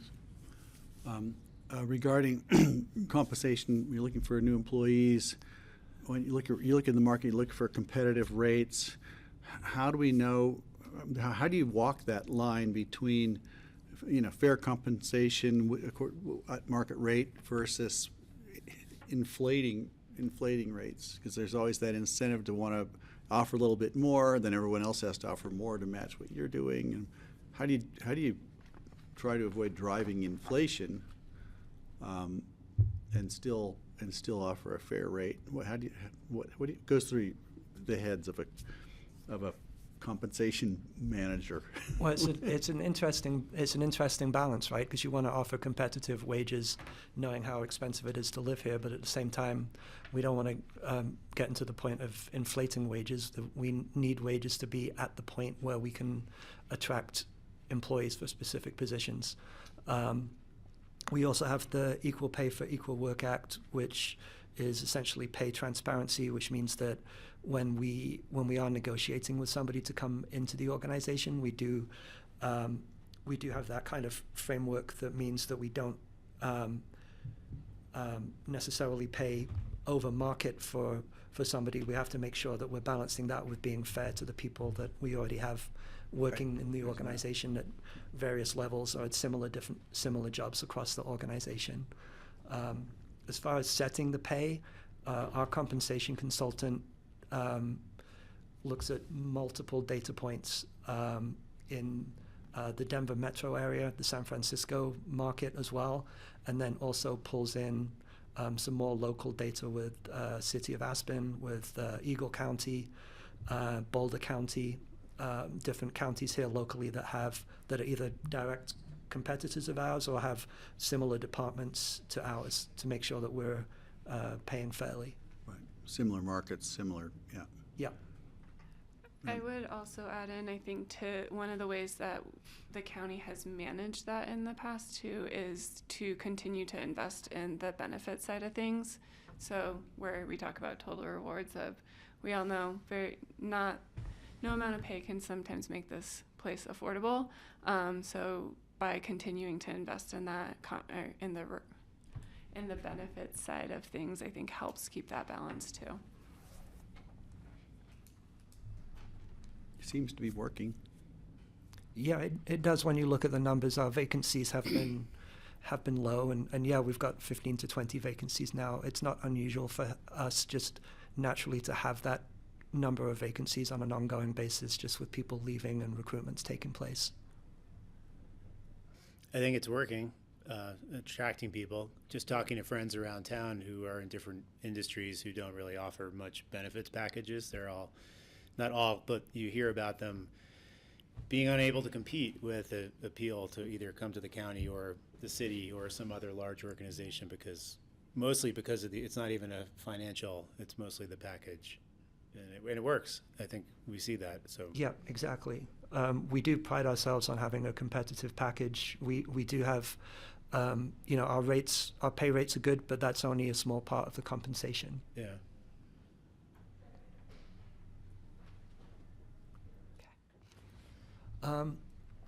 We felt this was a good opportunity just to educate the board or remind the board on the human resources business partner model. Just to give you some background, I was one of the first 2 business partners that the county brought on back in 2019. Prior to that, we worked on more of a more segmented kind of specialist model. So we would have one person specializing on recruitment, one person specializing on employee relations, and not to mention the department was quite a bit smaller at that point too, wasn't it? We speak about how our headcount has grown, but really, from my point of view, and having discussions with John while he was here, there was a kind of a freeze on hiring for a period of time coming out of the 08, 09, 10 recession period, which also kind of has reflected in more recent years kind of right sizing. So to Kara's point, we hope we are on that steadying out now with right sizing. But the business partner model essentially means that employees and managers have one point of contact depending on who their business partner is. So public health and human services have Anais as their business partner, so any of the leaders or employees in that department know that they go to Anais and she can help them with anything that comes up instead of going to one person for benefits, one person for recruitment, one person for employee relations. They have one person and that's their person. So the business partner model means that our BPs are working with departments to attract and hire employees. So full cycle recruitment through and that can be full cycle recruitment, can be everything from posting a position, doing pre-screening interviews, setting up interviews with departments in person, helping departments to determine who might be the best candidate, and then going through negotiation of salary and selecting a candidate. That goes into the second box here, which is onboarding. So guiding the onboarding process, making sure that employees have their benefits, and all the tools and policy expectations are explained to them. Next, we move into kind of a maintenance phase once they've been onboarded to develop and grow them. So to support performance management, training, development, and recognition to keep employees engaged. Then we move to support and navigation, so advising on additional needs outside of day-to-day. So that might be employee relations issues with coworkers, with managers. It might be questions on leave, benefits, different policies. Then we move over to engagement and retention, to strengthen engagement. Again, a big part of that at the moment is through our pulse surveys and making sure that we're getting feedback from our employees, to hear from them about how their work experiences. And then finally, the sixth box there is transition and learning. So supporting offboarding, knowledge transfer, and respectful transitions, both when people have other jobs that they're moving to, or maybe they're moving out of the area, maybe they're retiring. We've certainly seen in the people leaving the organization a lot of transition into retirement over the last few years also. But the business partner model is successful for the main reason that even though we've got 400 people in the organization, if everybody knows who their HR person is, they have their contact information, they can build relationships with them. And a business partner is not just here to advise on human resources, but to partner with the leaders of the departments to get an outside viewpoint on how effective their department is running. The HR business partner maybe can sometimes come in from the outside and ask those outsiders questions, or the quote-unquote stupid questions, just to kind of challenge our leaders on how they're running their departments. So it's not strictly human resources, but we kind of see this as supporting the county as individual businesses also. Question? Could I ask another short one? Just, I'm one of the people who always falls out of any sort of system I work with. I generally fall through the cracks. That's just how I am, right? For one reason or another. No doubt people do that. It happens. Can somebody, if they have a problem or an issue, whether it's just with the environment or something's not right, is there a sense of comfort that they can talk to somebody that's not going to blow it out of the water or out of proportion or jeopardize their position if they say, wait a minute, I'm not feeling right? How do they, what's the mechanism? Is there an ombudsman, or is there a confidential advisor? Is that what the business partner is?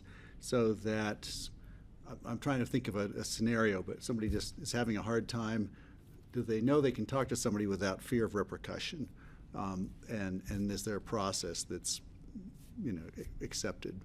Yeah, that is part of the business partner's role in combination with the department leadership. And so one of the things I'm proud of as being part of the department is that as a business partner, I would find the most effective way to do my job would be to visit the different departments, not just when something's going wrong, but just swinging by to say hi, to spend a few hours in the department, let people know that I would be there. So if they had questions, the business partners can kind of start to build that relationship and get a sense when something's not quite right and be more proactive rather than waiting for the employee to come to us. However, when we do have employees come to us, we want any issues to be solved at the most local level possible. So if we can counsel the employee, if we can mediate between co-workers or a manager and an employee to solve an issue, the most local solution is usually the best. Great, thanks. Good to know. All right, so we'll transition it over to Brett for risk management. And I know we only have about 7 minutes, Brett. Sorry, all my Perfect, questions. right? No, that's okay. Yeah. Just double time it. Yeah. All right. Good afternoon. I'm Brett Bergman, Pitkin County Risk and Benefits Manager. Thank you for having us. My team includes myself, a risk and benefits specialist, a benefits specialist, and then our wellness and safety administrator. I have a few slides for you. They're not kind of an overview of what risk management is or benefits. It's really more kind of a smattering of recent projects or things that we're working on. So with risk management, we're protecting employees, county operations, and then public investments. Some of the programs that we've been working on is our accident review committee. We're in year 2 of this committee. We meet monthly and review all the accidents from the previous month, and we have about a 10-person committee from across county organizations that drive as a part of their daily business. We've seen transparency and accountability increase, and we've seen the number of accidents decrease even with increased reporting. We're getting everything from small scratches to paint came off at the car wash now, and we're still seeing total number of accidents go down. So I think it's been a successful program.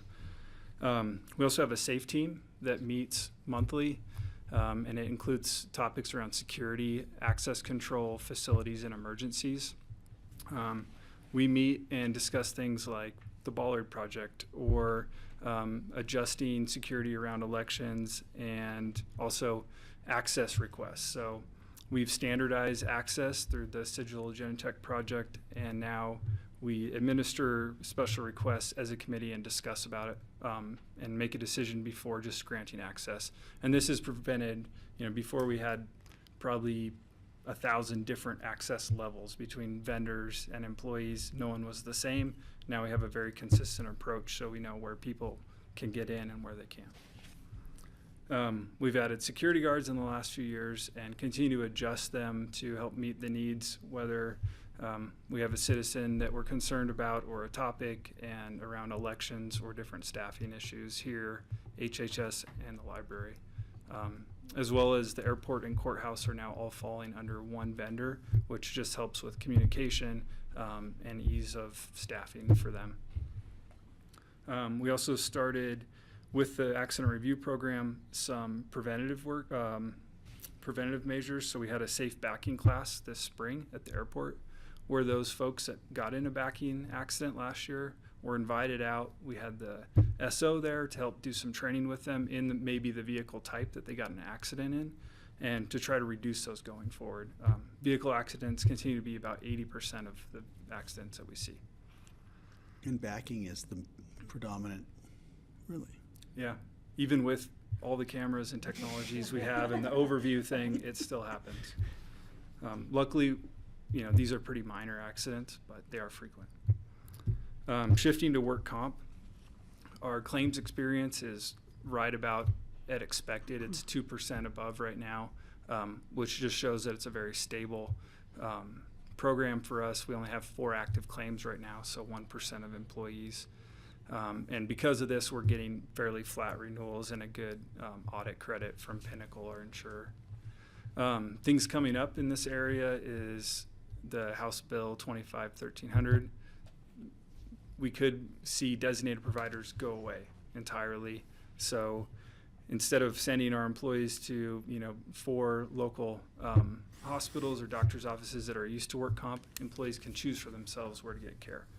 I think this is good in an area where we have access issues, but also can slow down the process for providers that maybe don't understand the work comp process and restrictions or return to work. So this will be something we'll be continuing to watch and work with our vendors on how to support this in 2028. Property and liability, we have over 580 million in assets as a county that are insured across about 20 different policies. And they range from law enforcement to cybersecurity, drones, pollution coverage, coverage around abuse, law enforcement liability. It's very, very diverse. To support this, we've been doing annual property appraisals to help ensure that we're adequately appraising and insuring the county's properties. Doing jail inspections, this helps us stay compliant and competitive in getting that law enforcement liability renewal. And then we already discussed vehicle accidents and that trend. Other areas are our OSIP, owner-controlled insurance program, that we've recently placed for the airport project. This is more of an umbrella insurance policy that will make sure there's no gaps in our coverage. We'll enroll contractors onto the program rather than managing, tens or more contractors' individual policies. We've also been able to help save money in contract areas by placing special projects for insurance for projects like the electrification project. We saw about $140,000 in savings by removing the insurance and deductible requirements from FCI rather than, and then placing that on the county. You've all seen the Ballards project, which is getting ready to be built to just bring kind of a standard of safety to county facilities. And then we're continuing to work with procurement and assets on these large projects to make sure there's builder's risk insurance in place. So here's vehicle accidents for the year and employee injuries. Let Katie kind of give a summary of this.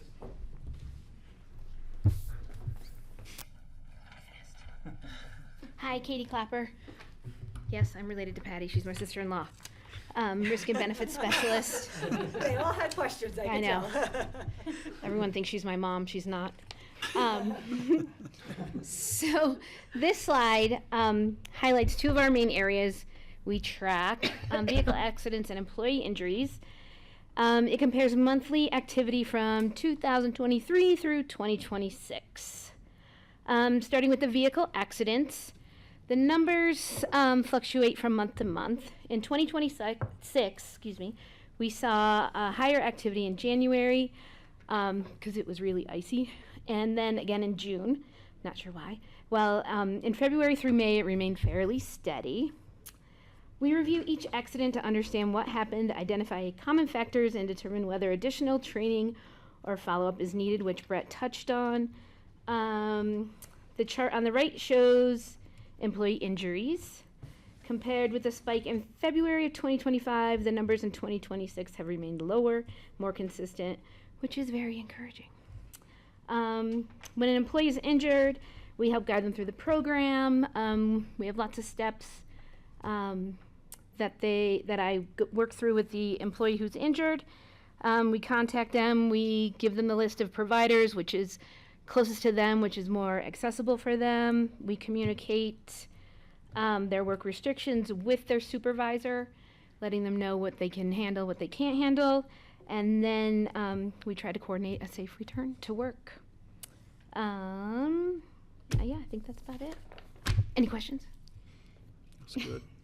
Yeah, you say you looked at the causes of the vehicle accidents. What were the causes of the vehicle accidents? Well, like Brett was saying, like sometimes it's just that, we're spraying the car and the paint chip comes off, or they're backing. We have a lot of backing accidents. We have a lot of wildlife accidents with the sheriff's office, bears, elk, deer.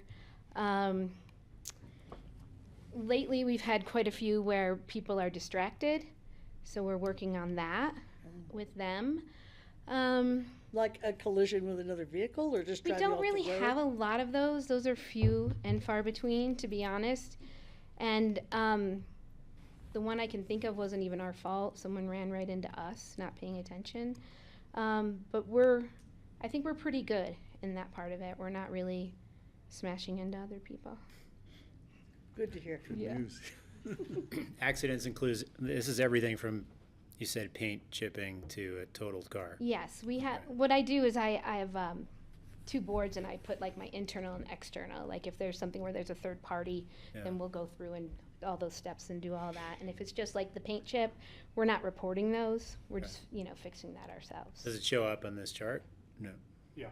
It does. That includes those minor. Yeah, okay, so some of these are quite minor. The numbers aren't that So big. 6 accidents in June could be 6 paint chips.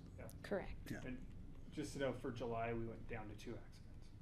You what, in July? In July, we had 2 accidents. Minor. Better paint. Okay, I mean, Brett or Katie, did you talk about the accident review committee? Okay, sorry, Yeah. I couldn't remember. Okay. Thank you. Yeah. Thank you. Thanks a lot. So the other half of what I manage here, employee benefits, The core would be our health, dental, vision, and retirement. And then we have lots of supplement benefits such as life, AD&D, local perks like our ski pass or Aspen Rec Center passes. And here's some highlights. We've had health insurance continue to rise. It's been a trend here for at least last 5 years specifically, but we're anticipated to be about 108% of budget so far. So there will be a budget impact of that going forward.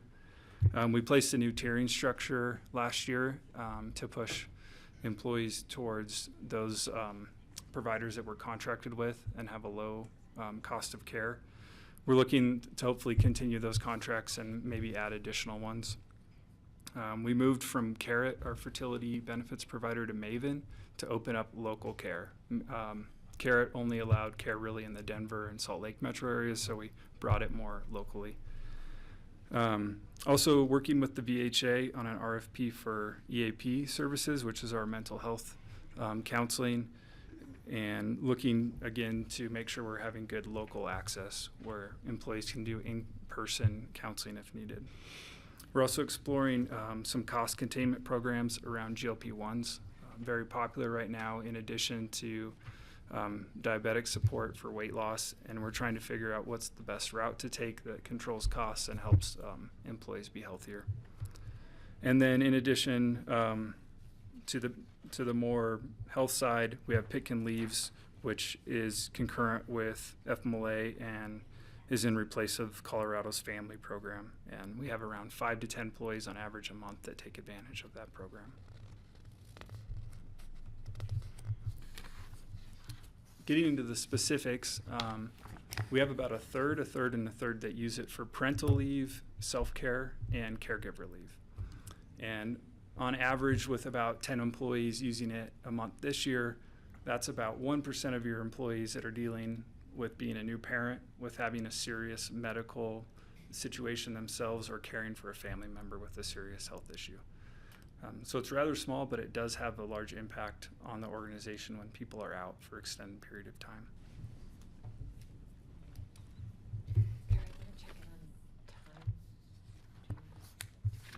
How much do you have left? We have ComDev starting at 2:45, and I would assume you all want a short break. We probably have more than 5 minutes. But you accelerate it. Yes. Okay, Lindsay is online. Thank you all. Thanks, Fred. Thanks, Brett. And is going to talk about health, well-being, and safety. Hi everyone, I hope you can hear me okay. Thanks for having me. I'm very excited to talk about one of my most favorite topics, which is the health, well-being, and safety programming here at Pitkin County. I will try to be quick. Luckily for me, our programming is so awesome that I have so much I could talk about, so I'm going to do my very best to be quick about it. But we'll jump right in. I'd like to cover a little bit of the wins and awards that we've had in the last couple of years. Our health and well-being program in general is very celebrated actually amongst industries that support employee health, well-being, and safety. So in the last 4 years, we've won right around 7 awards for our health, well-being, and safety programming from various different organizations such as state-oriented health links, but also a national organization, the Wellness Alliance of America, and the American Heart Association. We've also maintained several certifications as being a healthy leader in our initiatives for employee wellness. Some of our wins that we celebrated last year, I shared our Pitkin County initiatives at 4 industry conferences. 2 of those were keynotes. Our programming got noticed and we got invited to attend. So very exciting there. We had an 84% completion rate of our health and well-being program, which is the program that allows our employees to earn discounted health insurance premiums. It's one of my favorite parts of our programming because it creates that interconnected link with our preventative health care providers, such as the primary care provider and the dentist.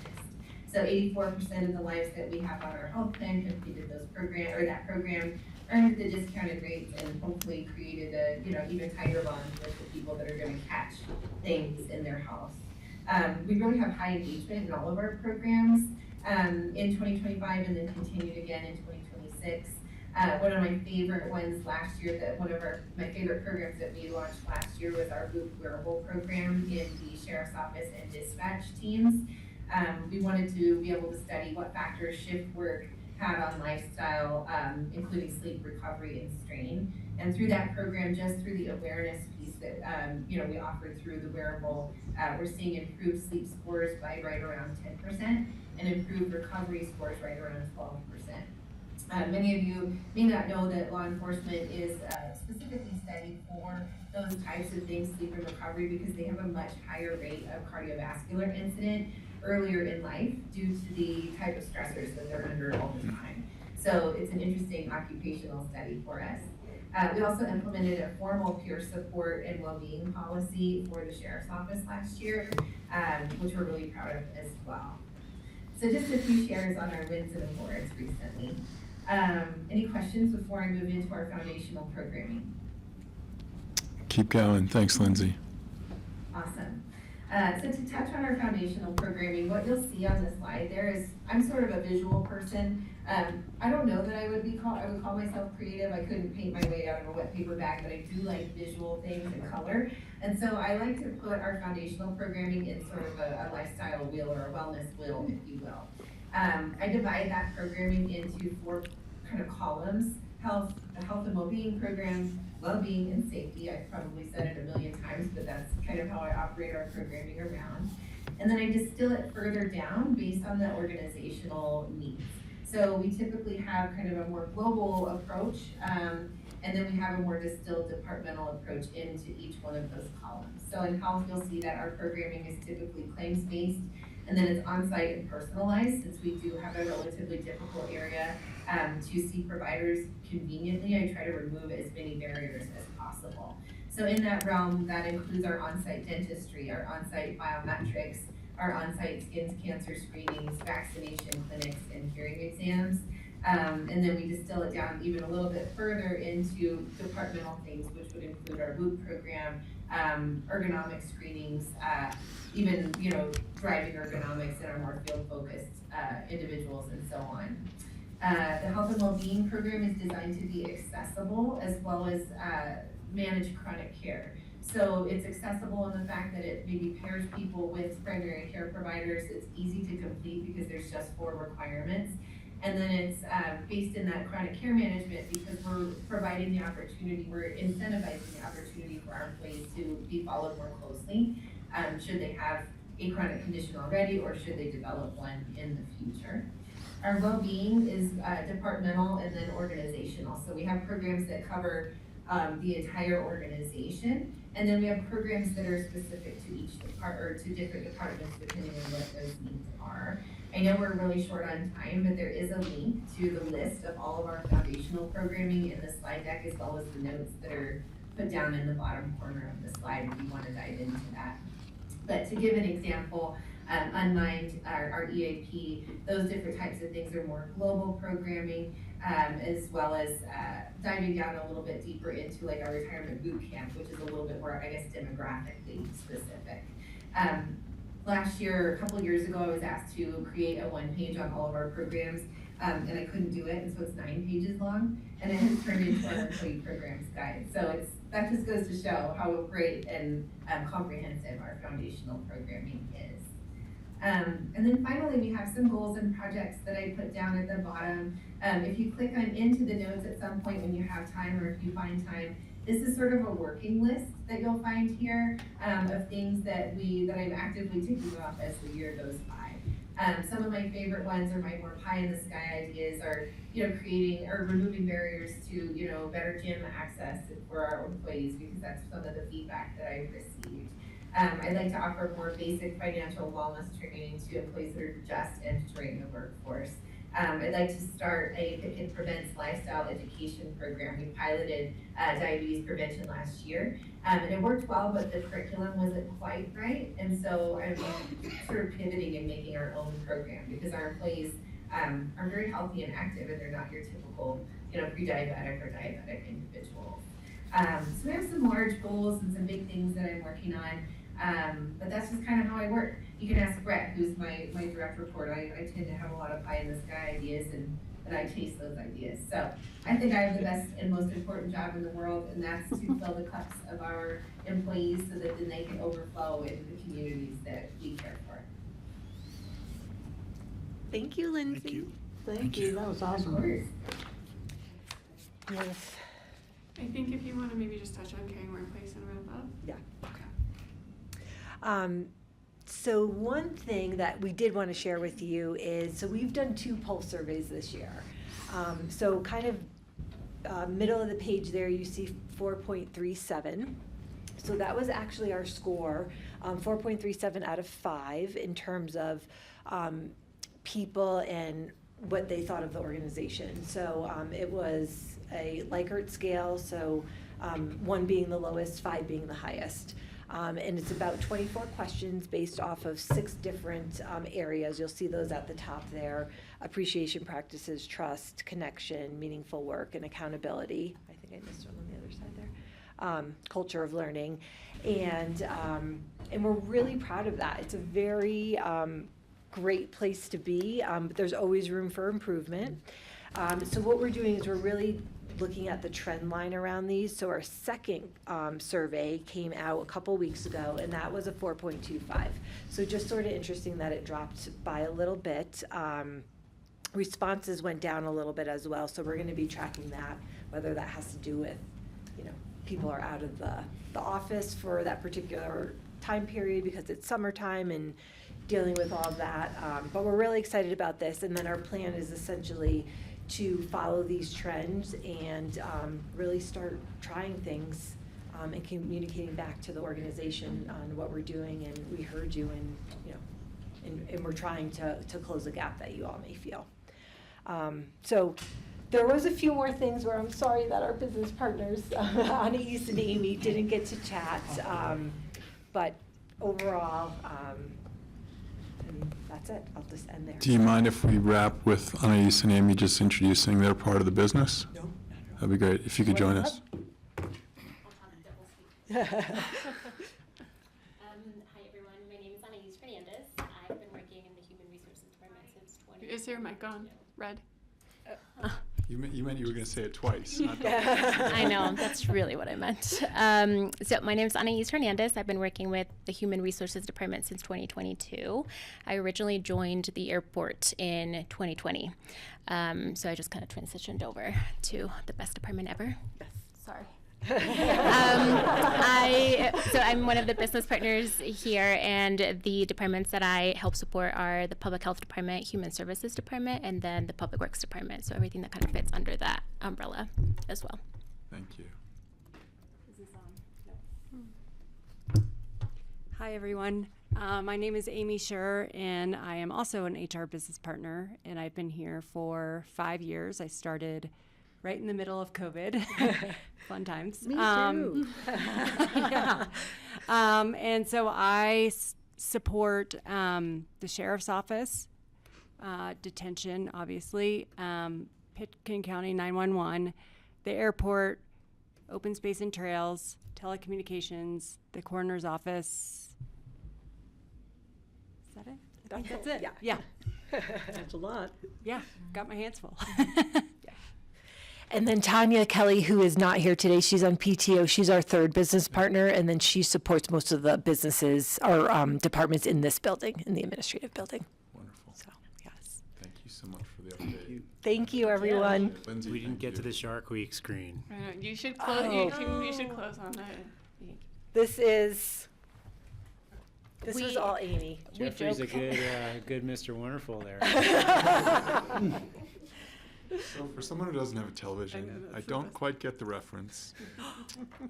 I apologize, but I'm sure it's I good. don't really either. I've heard of Shark Tank. Shark Tank, you'll have to watch it. It's been 30 years since I've had a television. Really? You're not missing anything. Have I missed anything? Nah. Oh, yeah. You've missed some good shows. Thank you. Thank you. Thank you, everyone. So grassroots, we're going to take 5 while we set up and switch PowerPoints. Watch, do you stream shows at all? Do you watch TV? Do you watch? I love it so much. But just reminds me of, it's only 2 seasons, I'm almost done with second.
Good afternoon. It is August 11th. This is the work session of the Board of County Commissioners.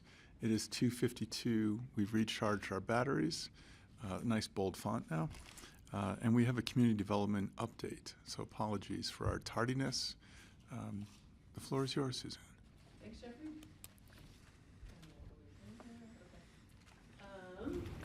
we're excited to be here to give you an update that we really haven't been doing this, and we felt a little shortchanged maybe at budget season last year when we didn't really get a proper opportunity to kind of chat with you and tell you everything we've got going on. Can Samantha join us? That chair is really yours. Come on up. Some of us see you a lot, and a lot of us don't. And there's a lot that goes on in the department that isn't what shows up at the board table. So I think this is kind of a cool opportunity to bring everybody in. And so I invited the entire department to show up and show their faces, but Samantha's the only one outside of sort of our manager team who opted in, so she gets to join us at the table, which is great. So again, I'll do introductions because I think for the most part you know everybody, but we'll go through. So obviously Suzanne Wolff, the director, Nicole Rebeck-Stout, deputy director, Jeff Erickson, chief building official, Larissa Lalonde is our development services manager, Ellen is the long-range planning manager. Samantha Haberman has a new title, special events, temporary uses. She's taken on short-term rental licensing. So she's wearing a lot of hats these days. And then Alex Sanchez is our data and operations manager. So we're going to divvy up our presentation a bit and try and get through a whole lot of information for you guys. So I think you're familiar again, but we're going to kind of walk through all the things we do. Building and electrical permitting, long-range planning, development review, zoning, engineering, and enforcement and compliance. Temporary uses review, again, what we just spoke to with Sam. And then development services and operations. We'll go a little bit more into all of those. There's our org chart. Which for the first time ever as of last year is really clean and organized and colorful and beautiful, and thanks to Nicole for actually making sense out of it. And actually we did do some reorganization last year that created those 3 pink boxes in the middle, which are supervisor positions. And I think that's just a great thing to point out. Is that was part of reorganizing and making sure no one person had too many people under them for supervisory purposes, as well as kind of better organizing our functions and providing those opportunities for staff sort of to work their way up through different positions in the department. So we've created a supervisory position in planning, building, and then the data and operations supervisor, which is Alex. So otherwise, all of those things are, I think, the things you know that we do. It just shows up in a much cleaner way that's understandable with all of the people in our department. And the total number of our FTEs, sorry, my contacts are really bad, 27.25. And I guess I'll make note, because this will show up maybe in the budget too, is with Jeanette Musio leaving and short-term rentals, kind of we're working on that. We do have 1 open FTE right now that we're hanging on to and looking to see what's going to be our greatest need as we kind of move forward. Right now we're kind of doing this, Samantha's kind of taken that on. A few other people have taken on pieces of the STR work. And we'll kind of see where that goes, or if there's some other need in the department for that 1 FTE. But otherwise, we're fully staffed. Which is we're hiring for 1 position. We're currently hiring for 1 position. Sorry, I was like, we were fully staffed for what? 5 weeks? Yeah. 6 weeks? We're still gonna decide. So yes, I mean, yes. And thankfully, again, we have gone through some hiring recently and just have felt really lucky, I think, with the candidates we've had and being able to, have some really great choices with those positions. So I think it speaks a lot to the county and our culture and all of the things surrounding that we're getting really great candidates for our positions. So that part helps when we do have to turn over positions. It helps when we have really good candidates show up to fill those. So, Greg, anything there? I just wanted to say I spent a day with Leslie Lamont up at the Hagerman Pass, Betty Bear, and she just told me how much she missed being in the loop over here. So you're all missed, and you probably knew that. But that's a good testament to the quality of the work environment. Yeah, no, we miss our little den mother. Among other things but she did, Leslie definitely had a way about her with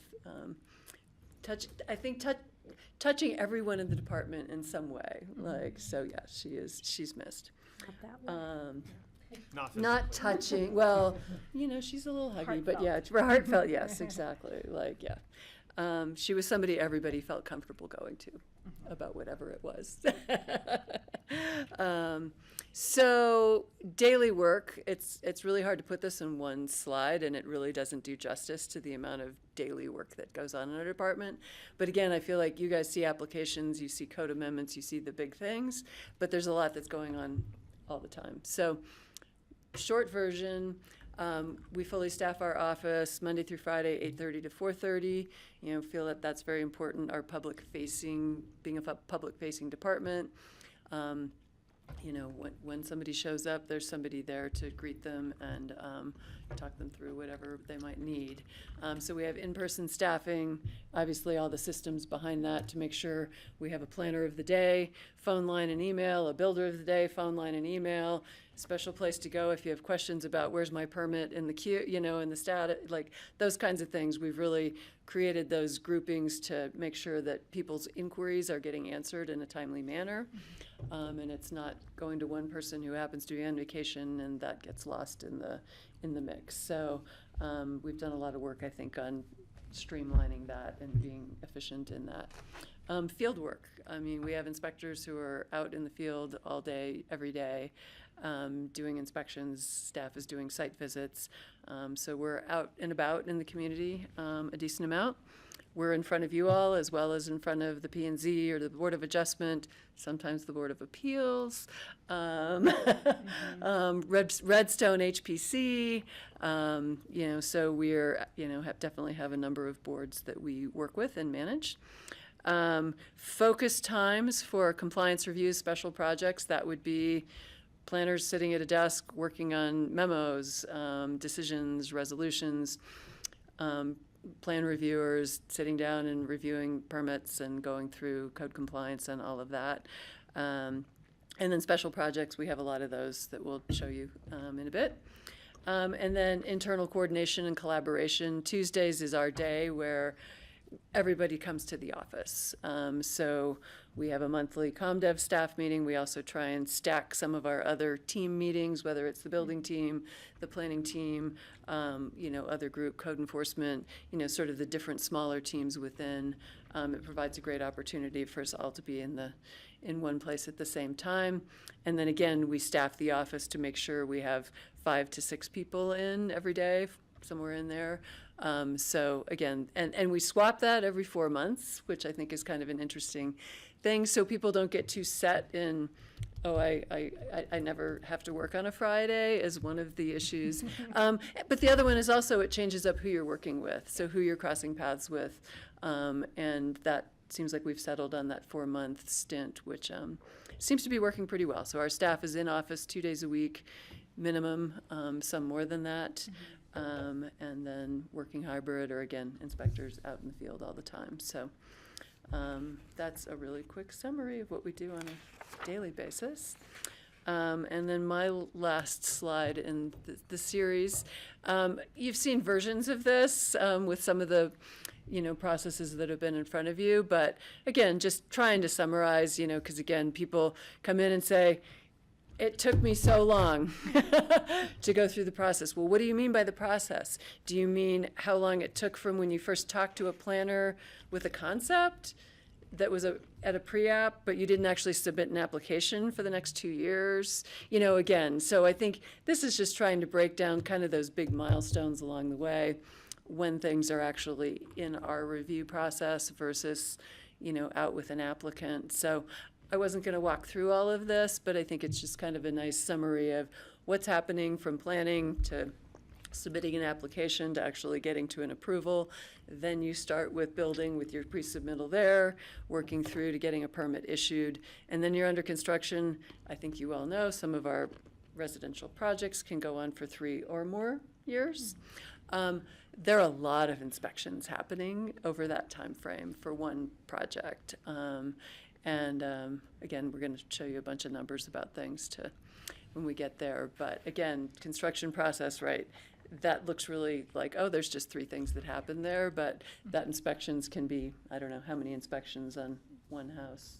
Yeah, I mean, it varies. Hard but to a hard to lot. even, yeah, lots and lots. And then meanwhile, there are change orders coming in, like, whether the owner changed their mind or something showed up in an inspection, it's like, well, wait, no, this system, something else needs to change. So nothing's ever simple from that first one permit generally to like actual CO without something changing in between there, I would say. There's always going to be something that changes. And then the CO is the final. So any initial questions, or shall we keep moving? I'm going to hand it off to Nicole It's nice to see a next. construction process without any budget supplemental category. I guess that would go under change orders. Exactly. Okay, I'm going to dive into strategic initiatives and projects in the department. These slides are divided into 4 categories. Those first 2 bullets, the long-range planning and the code amendments, these are all items that you will see again. And then the last 2 bullets are just keeping you in the loop of what resources we're building for the staff and the public and our ongoing initiatives. And I think I can get through this in 7 minutes so we can get to the data if you want. So the first project in long-range planning is the Vision 2050 project that you are all familiar with. Specifically, we are at the step where the P&Z has adopted this comprehensive plan back in May, and we will see you on August 26th for the first meeting for you to approve the comprehensive plan. Additionally, we are looking at scheduling a joint BoCC and P&Z meeting to serve as a kickoff, sort of close out sort of the policy framework and the comprehensive plan and kick off the code amendment work that will be an effort to implement the comprehensive plan. Next is STR impact study. This project has been on our desk for about a year. We're working with economic planning systems. We've gone through a really collaborative process with staff and the community to come up with, to really analyze the impacts here and sort of uncover the parts of the program that are really successful, and then the parts of the program where we can take a creative approach at mitigation. We will actually see you next Tuesday on this report, and I am looking forward to sharing it with you. Let's go to the next one. So this is a list. I didn't make a slide for each of these because, as you can see, there's a lot of code amendments, land use and building and zoning actions that are part of our upcoming work plan. So the first bullet is related to the Vision 2050 project. Our land use code has Chapter 1 policies that throughout the code it's referencing those policies. We're sort of doing a code cleanup where the land use code will now reference the comprehensive plan.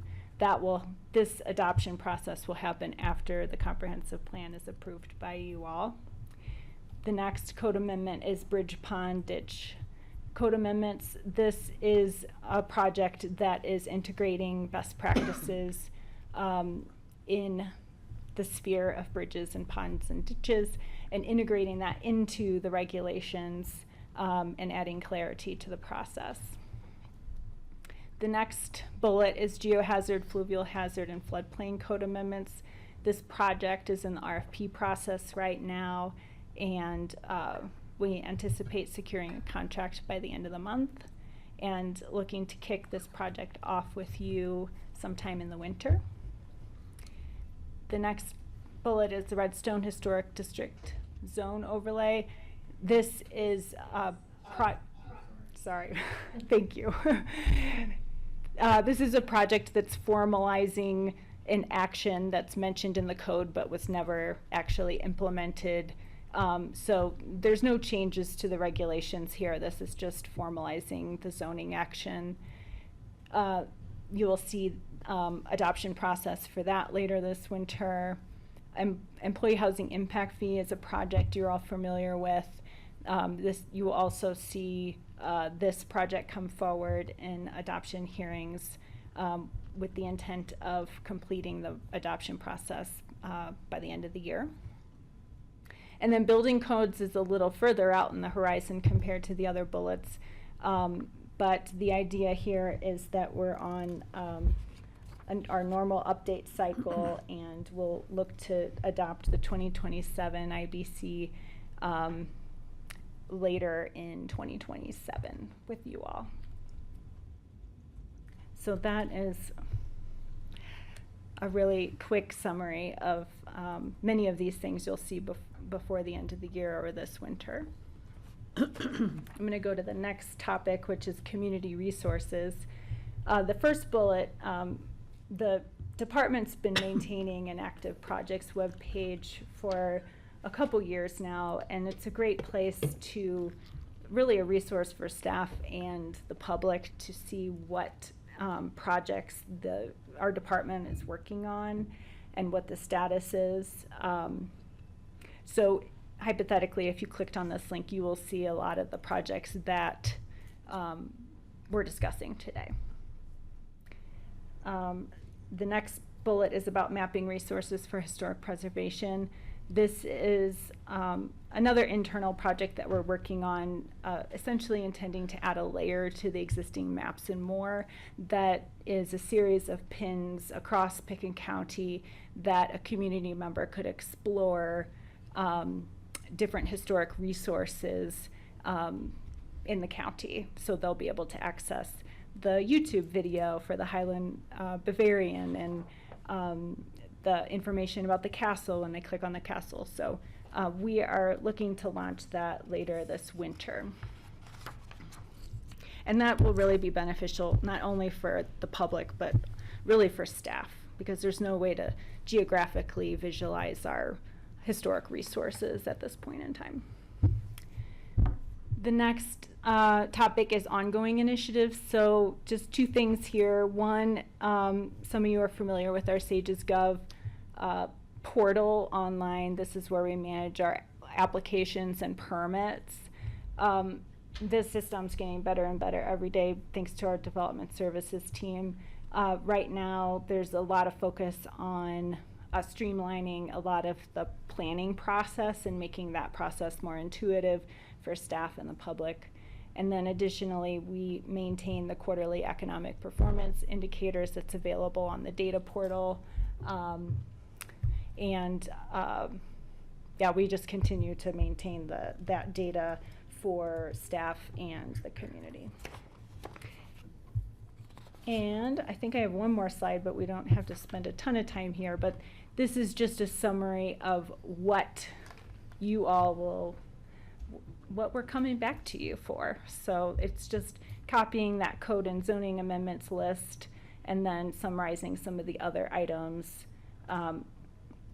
As you know, we will also bring forth our land use applications, which you all are very familiar with. We have a few in the queue that will be scheduled this winter as well. So with that, if you have any questions, I'm happy to take them about the projects. Otherwise, Alex has a lot of data to go through with you. All right. Thank you. So one thing that we want to talk about is the data. Since going to Sages Gov, it's allowed us to access a lot of permit and land use data information, which will really inform and has informed a variety of different things. Before I get into it, I just want to kind of provide some framework around how we're going to move through this. So we went live with Sages Gov in mid-2020. The data that you're going to see is from 2021 to June, the end of June 2026. 2021, there's still some rarities. We were working out of some migrated projects, so it's not always the cleanest. So sometimes you might see a bit of an outlier. We take that into consideration, but it's not always where we start. Typically from 2022 to 2026 is what I tend to look at. So if you do see one that's a little out of whack for that year, it's just as we were getting into our new system. As I mentioned, this data has been very helpful where we can identify workflow issues, staffing capacity issues. It's been instrumental in our budget trends and projections. I know as we come before you in the future, this data is really helpful in that. As I get into it, we've got kind of 3 sections here. We'll be talking about current planning or development review. We'll be talking about our zoning and engineering permits, and then our building permits. Each section is going to have 2 different slides. Each slide is conveying a different type of metric. So this first metric is a volume metric. This volume is usually capturing an input or the number of requests submitted, number of permits submitted, and then some type of final output or approval, number of approvals, number of permits issued. It is very important to say that these are not going to be one-to-one. We don't always get 100 applications submitted and 100 permits issued. Sometimes they get withdrawn, abandoned. Sometimes they're submitted in December. They show up in the following year. But this is really, I think, at a high level to understand kind of the volume and demand that we as a department are facing. And some of these numbers on certain permit types are going to be quite shocking to see the increase. What you have before you here is our pre-application conference request, or pre-application summary, and exemptions. These are in the planning side before somebody gets to that land use application. So if you think back to the graphic, this is that very first one under the planning. Just so you kind of see, you know, the numbers have been on a bit of a downward trend, but again, the other thing to note of 2020 or 2021, that was our COVID boom. It was great that we had a digital permitting system in place then, but it's difficult because we don't have that context of pre-COVID numbers. We could go back to our old system, but again, it's not always one-to-one. It gets a little messy, but it is definitely something we track in that 2022 to current. Where's our new operating normal? Where are we at? We've seen in certain cases some fluctuations, some downward trends in areas and some upward trends. So it's just a lot of data we've got at this point, but we're tracking year to year. This is always included in the budget profile we provide to you all. So whether we are doing this yearly or in that budget process, you guys will be able to kind of follow these numbers along. And hopefully as we make some requests, we try and typically tie it back to some of these numbers as justifications or rationales. Greg. And thank you. He's so good now. He intuits when I want to ask a question. I start twitching or something. So what are any guesses on where it's going to end up by the end of the year for this year? You know, a simple formula that I use is these are showing 6 months. So that 2026 column, we can assume a steady pace and just double the number there. Okay. Now, obviously, there's a lot of other things that come into that. I mean, that's a simple, we typically do kind of a number of assumptions. And here's the simple assumption. The other one is, what if there's larger economic pressures from international wars that are going on? Maybe people decide to scale back. Maybe there's construction cost pressures, scale back. So we do a conservative, a moderate, and then maybe an aggressive. So I could give you 3 numbers and probably be, yeah, that double plus or minus 20 on the high and low end in this type of scenario. Each one is a bit different, so it's an art and a science here on kind of what we do. But those are, again, how we use this to start to inform what does end of the year look like, and then what are we seeing into 2027 as we make those budget projections as well. So we could start a pool. Yeah. We used to say just throw a dart at the dartboard and wherever it lands is probably close enough. It's just sort of an anomaly that you completed more than you've received in 2026, but I'm assuming that's because you had some from before that you got from 25 that got completed in 26. And that's one thing that I will get into planning, or in the land use application side, but we can talk about here. In 2025, we had a term limited position that was specific for succession planning. Leslie moved in the term limited. We were able to backfill. And so we had 5 planners at that point, where in 2026 we have 4. So we've actually reduced capacity, but are still on pace. And I would say that's a sign of a successful succession planning move, because we were able to bring somebody in, get them trained up, really keep all of that institutional knowledge within our staff, so that at the point where we would assume a reduction in capacity, we might actually be excelling again, because somebody's not starting at that kind of base layer, level 1. You know, they're well into this and able to do some of the more simpler applications which we have here, and you'll see that same story on the land use applications. So I think a successful measure where we made that request, and now we have the data to justify that this was a worthwhile, and that 1-year investment in term limited is going to pay dividends in terms of service demand. And then I have another question. So are these permits, so are there like 95 construction projects about to start? So these are on the planning side. These are people going through a pre-app conference summary, which could lead into a land use application, or people that are requesting exemptions that would skip the planning process and go directly into the building permit process. So, yes. In some form or fashion, yes, not immediately, but Right. over the next. And maybe not, sometimes we'll pre-app with people who are looking at a property, maybe not, maybe under contract, does it go through? Do they show up immediately? Do they show up 2 years later? Again, so there isn't, an exemption is more of a direct, if we grant an exemption, somebody's on their way to submitting a building permit. The pre-apps are, less tied down. So, because there's still plenty of construction about to happen. Always. That is. Well, it's going down. It doesn't mean it's stopping altogether. And yeah, if you added some pre-COVID numbers, it might be a return to normal, not the significant increase we've seen over the last couple of years. And we will actually show building and building sub-permits and a lot of others and get into, we track all of those. So the other metric which you're seeing here, we're still in the pre-app conference summary and exemption. This metric is more around timing and productivity. It's showing average days to be assigned, average days to an approval, average days to issuance. So we show you kind of what the volume is, and then we like to show productivity, timing, how long people are actually in this. Again, to help give an accurate story around when people are talking, I've been in the process X amount of time. Well, we can show what our averages is. Was that project outside of the average? Was there something unique? Because each case is unique. With these averages, any complex project that is well above that can throw the average really out of whack. So it is something to consider. This isn't every project should be there. Again, if we have 3 or 4 super complex projects that took well beyond this average, it can push that higher. So just another note here. Again, we think it's a helpful metric to track and report on, but it is not where we expect every project to be. We know there's some that are quicker, some that are slower, or some that are right on that. This is from pre-application until you receive a permit? No. What is this time This span? is just, I asked for a pre-app and I received my pre-application summary, or I asked for an exemption and I received my final exemption. Okay. Again, we're breaking this down into Okay. pieces of that earlier chart you saw. This is just, I need a pre-app or I need an exemption. Nothing to do with building permits. This is not the extent Pre-building of, permits. Okay, no. thank you. Yeah. We'll get into building and show these similar data points as well, so you see that. And then just something else on this. So this data that we've been collecting, tracking, reporting on, and presenting, we improve upon every year. So this dashboard that we currently have online will be updated with the latest decisions we've made around our budget metrics and what's included in the budget process.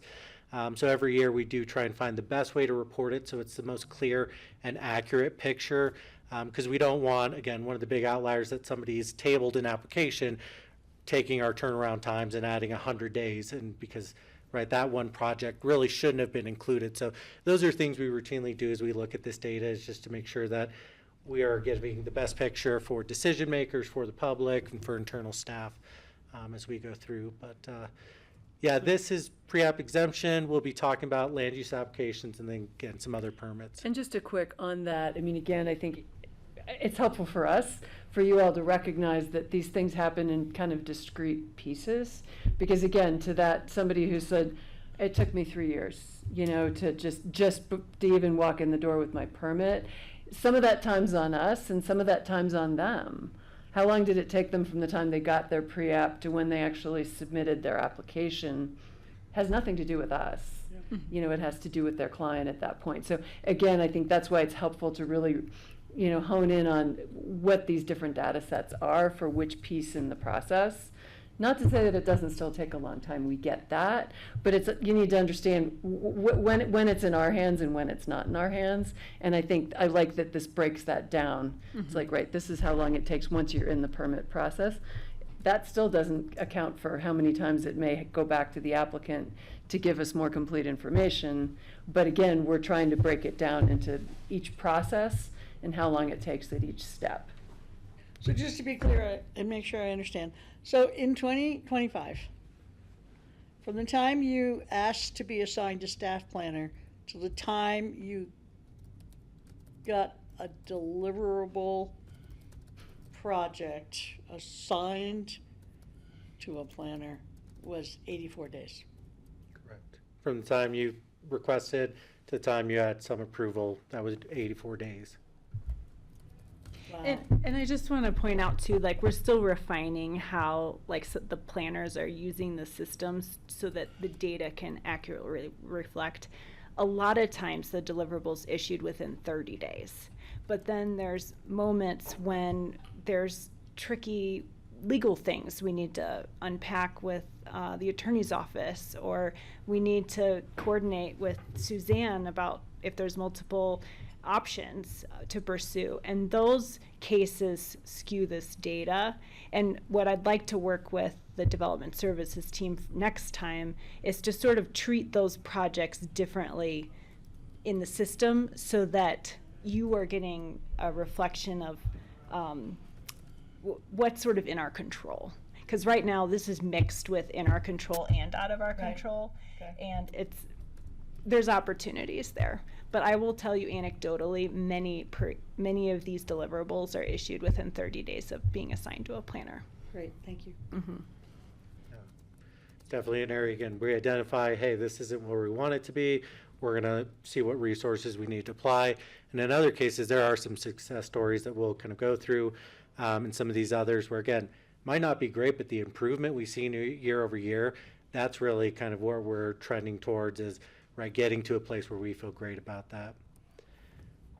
So again, keeping with that same, this is going to be the volume metric. This is looking at land use applications or planning applications.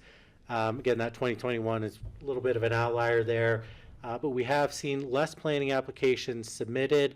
But if you look at that 2025 number, we had significantly more approvals issued. And again, that was getting back to that succession measure. We had more capacity in that term limited position. And then if you look ahead to 2026, we are trending to either reach the record or be as close to in terms of number of approvals, with 4 FTEs instead of the 5 that we had last year. So that's an area where we feel really good, where we can say, hey, that, direction we took in the budget to make that request, and now what we're seeing, in the following years, that is paying back dividends in the investment that we made in that 1 year cost. Mm-hmm. And the next part of this is the land use applications, and this is timing. Again, there are some numbers here where that 2025 on the average total turnaround to approval, that very last column on the right, it's not where we would want it to be at all, but where we're trending in 2026, that is a great number, and right to see an improvement. And 2025 is a bit of an outlier, but we also had a number more approvals in 2025. So there's a lot of pieces we have to look at together. I think any one of these charts in isolation can give a skewed story of the department or the demand or the workload, which is why we have a lot of these different metrics that we try and look at together. We see that the average days to be assigned to a planner went from 139 days to 62. Again, 62 is not where we want it to be, but that is a huge improvement. That's cutting time almost in half, again, with 4 FTEs. So there's some pieces where we start to see, oh, if we can have a couple more years of data, if that trend continues, we can be at a really great place where the public and everybody can be happy with it. But we know we're improving, and we want to see that continue in the same direction. Mm-hmm. And this is just land use planning time? This would be, I submitted a planning application I've gotten an approval.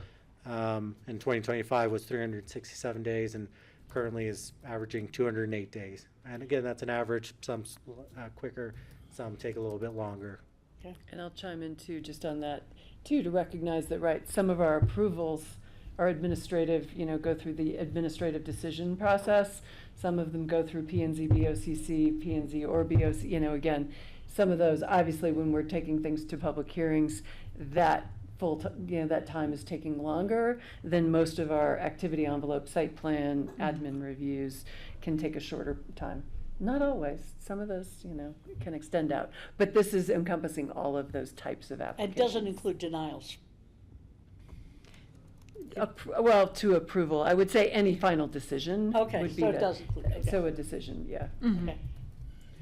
And this next chart, I will admit, is a little busy. We're not asking you guys to look at the number, but it's more so to help give you guys an understanding of the variation. So this is showing month over month. The blue bars at the top are land use applications submitted, and the teal turquoise bars towards the bottom are pre-app exemptions. The highest month we've seen is 36. So if you see the second or third and fourth to last ones, March 2026 and April, we had 36 between pre-app exemptions and planning applications submitted. Well, there's been other months where we've had 11. So in some months, staff capacity exceeds what's coming in the door. In other months, it far exceeds what staff is able to get to. And so that's another challenge when we're talking about the wait list. Why are people, well, if we got caught up and we're in an ideal world, we would be able to keep up with this. But again, when you have 2 months back to back with over 36 applications, and you have, again, a large wait list of 20 so applications, it just continues to make that larger. But I think we're cognizant about when does adding staffing make sense, when does, short capacity. So these are all things that we try and take into account. How can we right size it? Because we'd hate to be where we have more capacity than work, and in a potentially, downturn year, in which case, right, that's going to be other difficult conversations we'd have to have. So a lot of this are the things that we look at when we go to budget, when we're looking at monthly capacity between staff, but just hopefully helps you guys understand that there's some large swings in terms of what we see month over month. Question just about if you've got a month with very few projects in, can you double team on them and get them done quicker, or does it have to be one planner, one permit application? How does that work? Can you all share and coagulate around a project? I manage this program, and I do have a lot. I've been studying this data to try and figure out what the sweet spot is. And essentially, the way that I look at it is, those like 2 low bars you see on like February and March 2025, those are like catch-up months. That's a month where we can put a dent in our wait list and knock those cases out. But then it's those back-to-back months that Alex drew your attention to, is we're just adding to the queue. Just treading water. One person, exactly. For the most part, one planner can be assigned 10 cases at any given time, Wow. give or take, depending on the complexity of the cases. So that's outside really that, what. you can't jump from that body of 10 to help somebody on their body of 10. Right, and a lot of times I notice there's not a ton of efficiency with having someone else jump in when the institutional knowledge of that case is with that planner. Right. So it's more like, can I take your planner of the day questions so that you can get ahead on your work? It's like taking other things off of that person's plate. Interesting. But yeah, that's a really good question, and I spent a lot of time thinking about it. Well, and I think too, in the past, we've seen it, Nicole has been in it, where we did bring in some contract help to try and, work on applications. And I think Nicole found that created its own workload. It only added to the workload as opposed to really taking much off of our plate. To really sort of work with them, get it through, clean, whatever, all of that piece. So again, I feel like, right, sort of, as Alex said, that the one sort of overlap year with Leslie being an additional planner and the time we were able to have as that transition, it helped us dig out of a lot of that wait list that we've had since COVID, really. And also to get our newer planners really trained and have that overlap time. So it's like we have a really high functioning team right now that's able to work through these. Again, assuming we don't get 12 months in a row of those high numbers all rolling in the door, which that's the piece we can't control when it happens and what those requests are. It's great feedback for us. So we will be switching over to zoning and engineering, so if there's just any other questions kind of on this planning data, if not, we'll keep on rolling. Okay. So in that graphic that you saw, this was not included. We will be, after this, going to building permits that were in that graphic. These are other permit types that we do deal with. Our zoning officers and our planning engineer also review building permits. They also review land use applications, but they have their own kind of set. Those would be fence, sign, tree removal, earth moving, access, floodplain. So when you guys are looking at these are those are the types of permits that we are talking about here, because those are within their purview or kind of what we assign to them. A similar story that I'm going to talk about in zoning and engineering is true for building. While planning had a bit of a downward decrease, zoning and engineering permits have been going up. So you see both in 2024 and 2025, we had our record number of applications submitted and record number of issuance in those same years. Again, the difference in the number of submitted and issued is not a concern. If it continues to trend where it's more than, I don't know, 20 permits, that'd probably be something we want to look at. Are we getting people to the right application? Are they getting the necessary application to proceed with their project, or are they accidentally submitting an earth moving where they don't need to? And those are some of the things that we also look at with this data to try and see, is there some way we can better help applicants get them to where they need to be? Because this is ultimately staff time, reviewing, intaking, and then abandoning, and applicant time. So just anywhere we see that kind of relationship get out of whack, we will, probably address and provide some resources there. Well, a lot of these applications are the same ones as the others. This is just one component of those, right? They're not entirely separate applications, are they? It's a different permit type, and like Alex said, these are the earth moving access permits, tree permits. But they could be for the same, but they're for the same projects. They could be, or they could be or they're standalone. standalone. Okay, great, thanks. Yeah, definitely some of those are just standalone. Yeah, okay. The 2026 data is through, is that end of June or is that today? End of June, yes. It is, okay, so that's a little daunting looking at that. When you when you streamline all electric, I know that maybe this isn't for this slide, or maybe it's previous ones for permits. Is that all just put in the same data here? So the average number of days for everything, if that tier it moves faster, that's just included here. It's not a separate chart. So that will be in the building permit section, and we Okay. actually have a table breaking out the tiering. Okay. Because we think there's some great wins to talk about there as well. So yeah, we'll dive into that more. Nathan and Charlotte, are you okay if we start 10 minutes late? Thank you.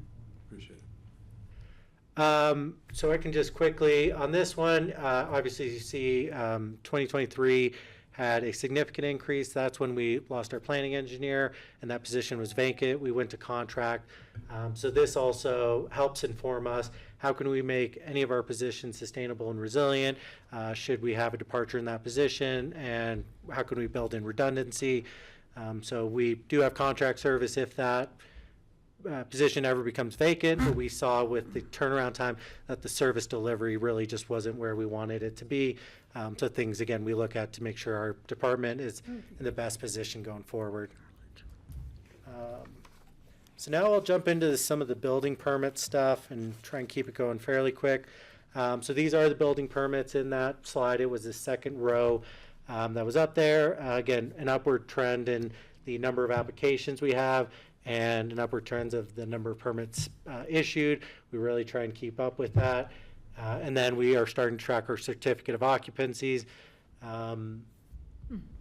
This, again, similar to planning, is nothing we have control over.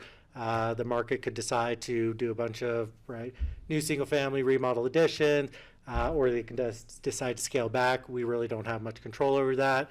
But where we do have our control is around kind of the timing or the averages that you're seeing here. So the average data intake of building permit has been on a downward trend since going to the system, to the point where we're at 7 days. We feel really proud about that. Obviously, we want to get it to as short as we can, but 7 days that you're hearing back and getting that in the system and in the review queue, again, is a win, I think, that we're seeing. Similarly, our average days to issue a building permit, while it did go up in 2026 or is currently up, we think that downward trend that we've worked from 2023 is another win, and we'll continue to try and strive towards that. Now, the big daunting one that you see at the end, average days to issue the certificate of occupancy, Suzanne mentioned this. This was that last row. This is where change orders come into play, inspections come into play, things that are outside of our control. We can get you issued within 100 days. And then that 500 plus time frame can really be dependent on the owner, contractor, how quickly they call in inspections. There's a lot of, I wouldn't say gamesmanship, but thought that goes around that inspection side. That again, we would love to see these projects close out, but that's really kind of on them and their schedule. And so some projects have 10 to 15 change orders. That's going to add time throughout the process. And some call in partial inspections because they're doing wings of homes because it's so large. So just things that you don't see maybe in other areas, but that I think attribute to this long time frame. We'll continue to see what we can do to bring that down, but that's somewhat a little outside of our control. Well, and in some cases, right, a building permit will issue. They have a year to start work and get that first inspection. And sometimes they do sit on it. The owner wants to get the permit in hand, but right, there are other factors at play. That's, again, we have no control over that when they start. It's only when does that first inspection come in the door. And then I think one other piece of information that's helpful when talking about buildings, you have the number of approved inspection, disapproved, and then the total. That total number of inspections in 2025 is remarkable. 1,600 approved inspections or completed inspections, and especially when you bring that back to 2022. I mean, almost a 4 to 5 time increase when we were talking 300. And this is just on building permits. I'll show you sub permits as well. But these are the most complex. These are your single family addition, remodel, garages, miscellaneous repairs, all of the things that are a building permit that our inspectors are going out with. And so again, getting back to kind of positions, we've added temp or a seasonal inspector to try and see if that can help with demand. Again, we're really trying to be thoughtful of, is this a continuing curve that will always increase, or is there some right sizing of kind of our inspectors that align with demand? I think we do a fairly good job, but again, it's incredible to see the increase. And so when you talk about these many, I don't have the number of sub permits inspections, but these are the number of sub permits. So demo, change order, electrical, mechanical, plumbing, tent. And if we had about 1,300 submitted, let's just assume one inspection per permit. We know some have a couple more. That's almost doubling the number of inspections from that previous slide. So a lot of demand on our inspectors and the building staff to accommodate this, as well as plan review. And hopefully this one is quite shocking to me just in terms of sheer volume. While they're not the most complex permits, just the number alone is the most we see in any of our other tracking. We're talking 200 or so permits in building. We've 1,300 permits here across those other groupings that we described. So that is just staff time, right? They're not complex, but it's going to take an hour, 2 hours to get those reviewed. And as I go into the next, another thing that I'm very proud of to report back is the average days to intake and the average days to issue has been on a downward trend.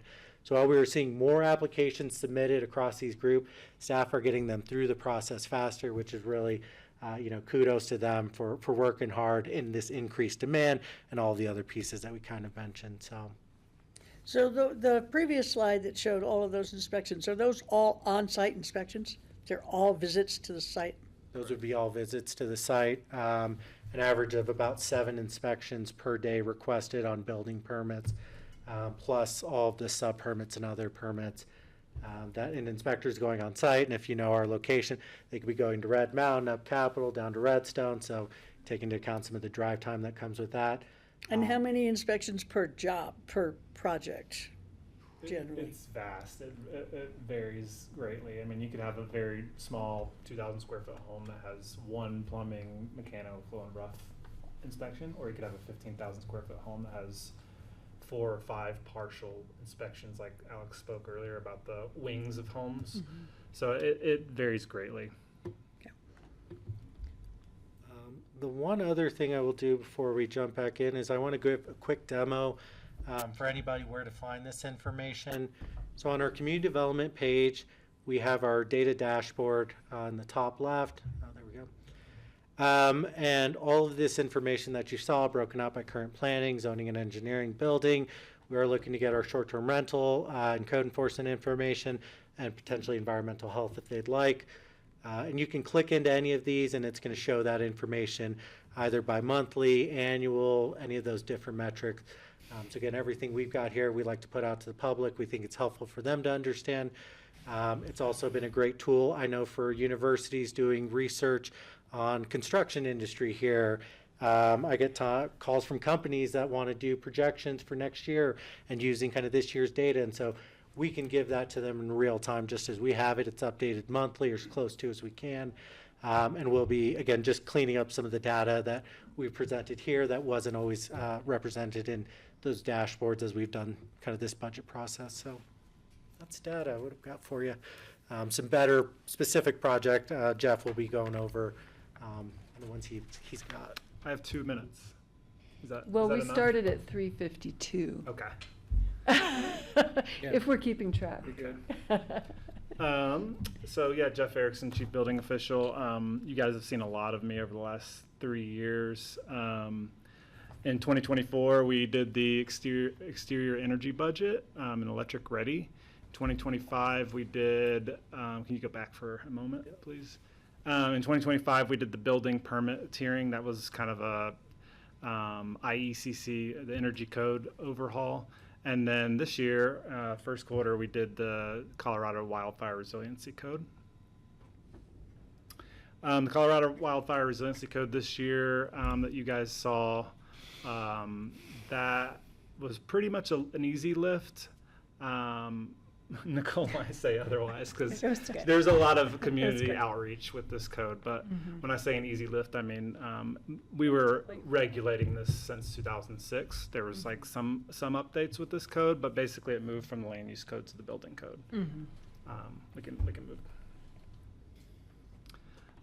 Yeah, and 2025, April 27th, which is my granny's birthday, we had the home size tiering ordinance. This is a great ordinance. It incentivized all electric homes. We reduced permit fees for smaller homes and permit turnaround times for projects that were small homes that didn't have any exterior energy uses. And we also simplified the energy requirements for those smaller homes.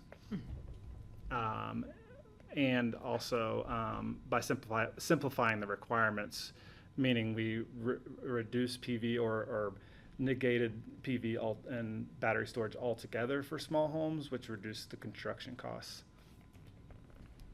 Alex, do you want to take this one? Yeah, so I think just a couple things to call out here. First, that Tier 1 first row in the green outline, they got a 1.6% fee charge, which calculated out to about a $6,000 permit fee reduction, which we think is substantial for those folks in this that are building at this square footage. The average month to issuance was also 3 months, which we think is another win. And we had 11 permits take advantage of this, which we're very happy to see, and hopefully more continue to try and take advantage of that. On the other side, homes that were over 5,750 square feet, we didn't see any fall into that Tier 3 all electric or no REMP. They either decided to install exterior energy or some mixed fuel forgoing the benefits. So it's something we'll track. We hope some will take advantage of that for the climate goals. But if that's the way the market decides to play out, again, that's kind of the market decision.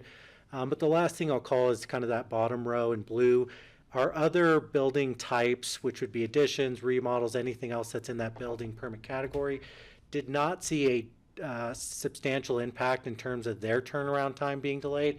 They were still at 3 months to issuance, and we had over 110. So while we were able to prioritize some, keep others in their regular rotation, it wasn't at the detriment of the other building permit types that we do. So we think all around that what we took and have implemented has been quite successful, and excited to see as this progresses on, hopefully seeing more in that Tier 1 all electric or Tier 2 all electric no REMP category. Question? When are we going to see a finished home that's in this Tier 1 category that we can hold up and show everybody and set as the gold standard to anybody who wants to have a home here? I think we have seen some. Yeah. Could we document them and promote them? I'm just trying to think, how do we help move the market and change the culture so people desire this? I don't know. I don't know the exact number, but this went into effect April 27th of 2025. So there ought to be a couple. Yeah, close. Yeah, the smaller homes, a year is probably about right. It's not the 3 years for the larger homes, but Well, I just think it'd be great to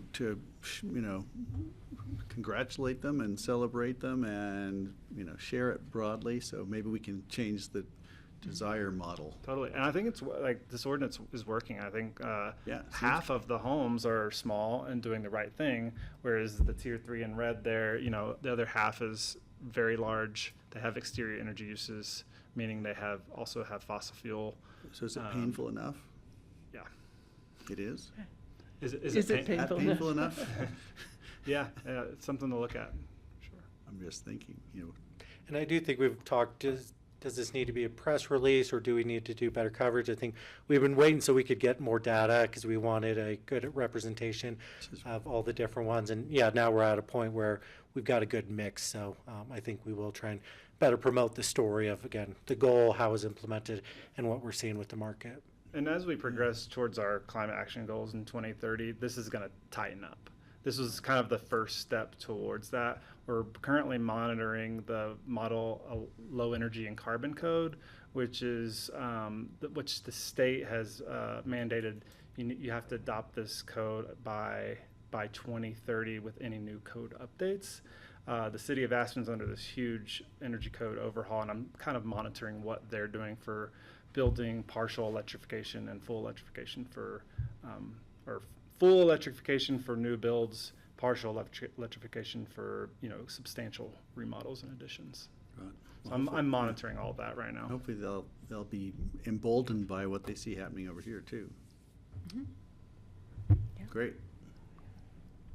Yeah, and then 2024, this was a huge step towards the climate action goals of reducing emissions, but also making electrification feasible. We used to allow 6,000 square feet of snow melt, huge pools, about 775 million BTUs per year, which is a ton. So we cut that down from 775, or it could have been more, but I'm saying that's normally the high range, down to 200 million BTUs per year. And then this graph here shows the average rent permit energy use. Since 2017, we've had 1,000 permits. 192 of them have had REMP, so 1 out of every 5 permits has exterior energy use. That's pretty staggering.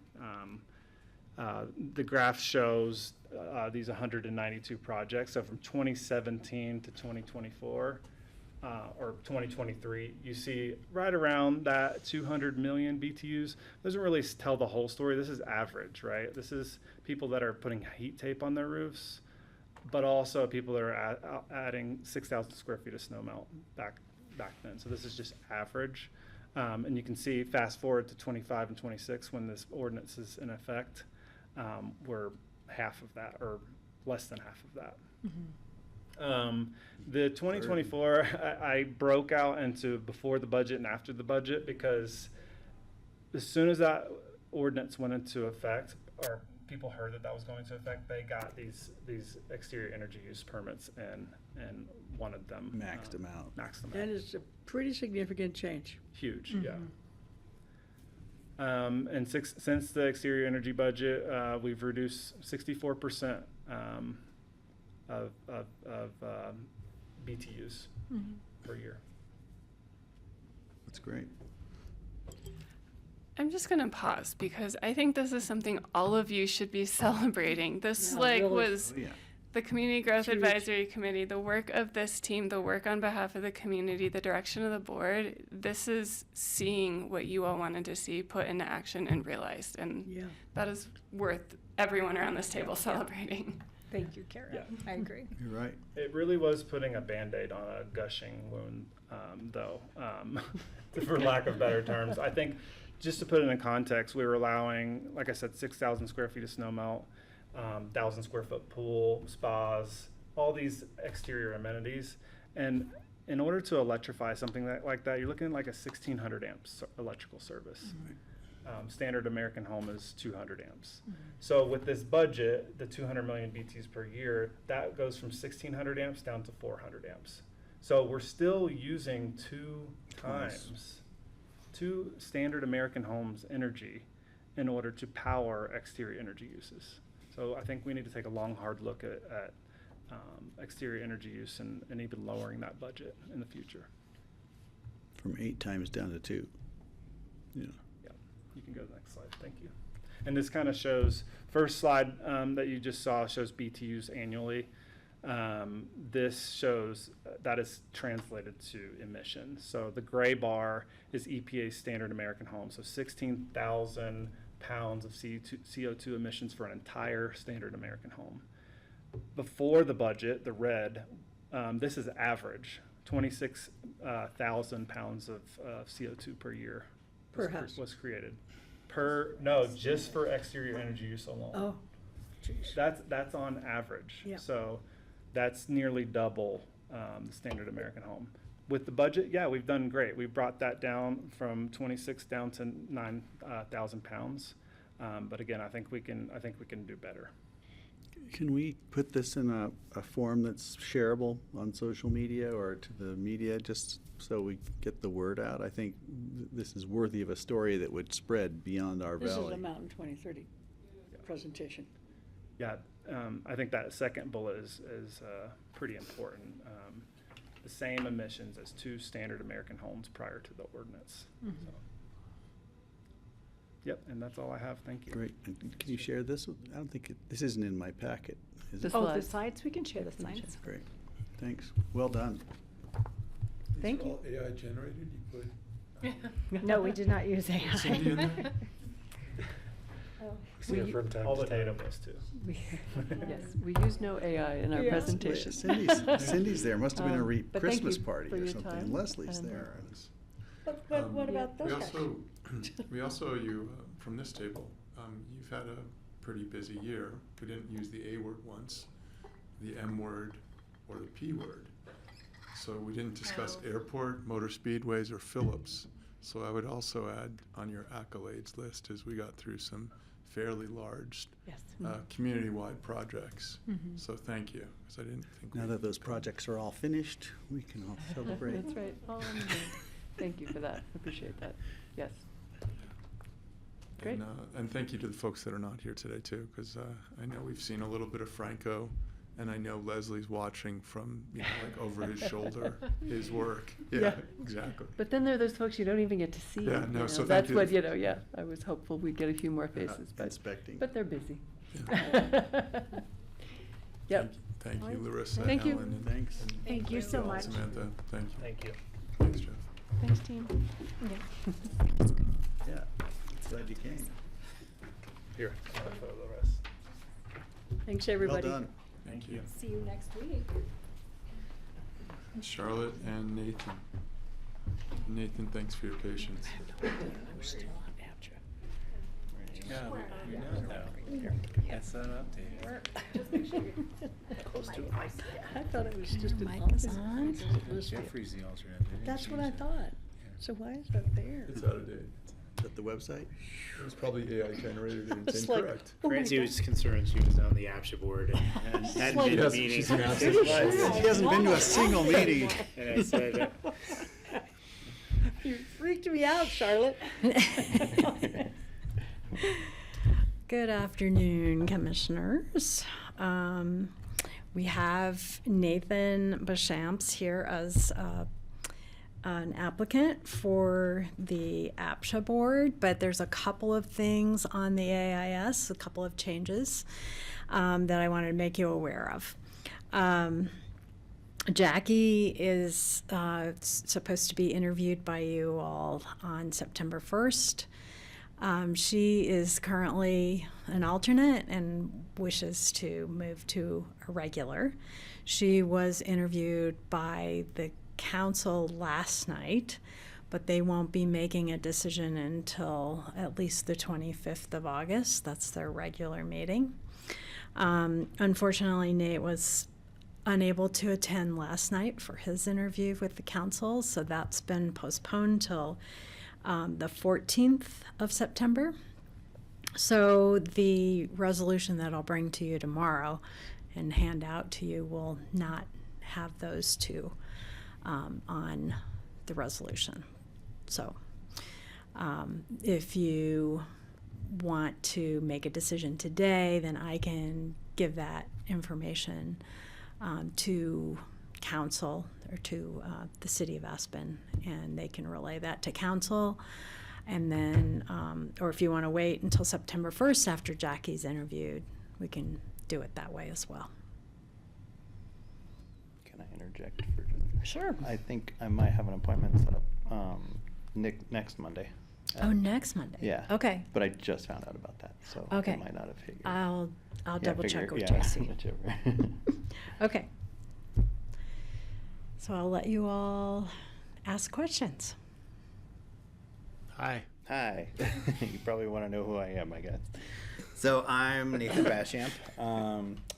I've been in the Valley off and on since 2006. I first started working at the St. Regis, working in the revenue department there. And then I worked at Gucci for some time, first in shipping, and then I was promoted to the sales floor. And then after that, I moved to the Aspen Meadows, where I started as night audit, and then progressed from there to apprentice supervisor. And then I left, and I met my husband, who you probably might know, Andrew Miller, and dragged him back here, kicking and screaming, to Aspen, and where I took on a role as, first it was accounts payable at the Aspen Meadows, and then I progressed to assistant director of finance, where I was until, I believe, 2021 or 2022, escapes me, and then I moved to the Viceroy, was assistant director of finance there for a short while, and then since then I've been working at Pitkin County Dry Goods as a bookkeeper. I wanted something more local, and I also work part-time at Aspen Wine and Spirits, so I have my little side gig. But yeah, been in the community for nearly 20 years off and on. Yeah. So when you put Aspen Food and Wine on your application, does that mean you're interested in Aspen's food and wine, or you work for Food and Wine, or you present, or? No. I'm not really sure where the Aspen Food and Wine, I'm more interested in that aspect of the culture of Aspen's food and wine industry. Obviously working in with Aspen Wine and Spirits in that sort of aspect and that kind of thing, but just, culinary interests me.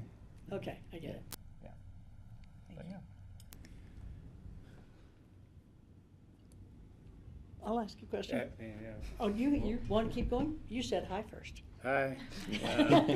Nice to meet you. You reside in APCHA. Yes, I do. Yep. So it gives We you are APCHA homeowners. insight into the program. Yep, certainly does. Yeah. I do as well, and I'm on the board. I do find the program is loved and not so loved by the community. It depends on who you talk to. And just on this board, you might see the kind of push and pull of both of those things.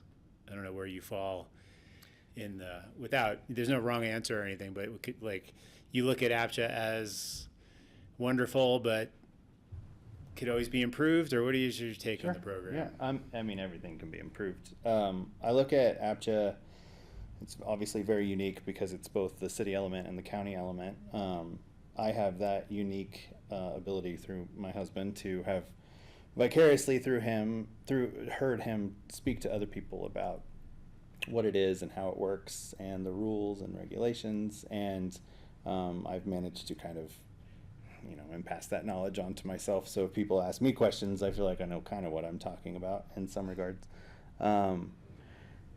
But I also realize it's an asset of this community. Like I said, anything can be improved upon, and I think it's very difficult for people to understand sometimes how difficult it is to live in a community that's as expensive. Not just the city of Aspen, but the county is becoming more and more expensive over time, and how vastly important it is to make sure that the people who do the work within the community have the ability to live closely. Not everybody can work remotely, so you have to have people as close as possible, and 82 isn't the safest highway in the world in the winter, and so having people commute, whether they take public transportation or however they may get here, it's still, no matter how you look at it, it's better to live as locally as you possibly can to the place that you work. And that's like what you're getting at. In my personal view of life, I would rather live as close to the place that I work as possible.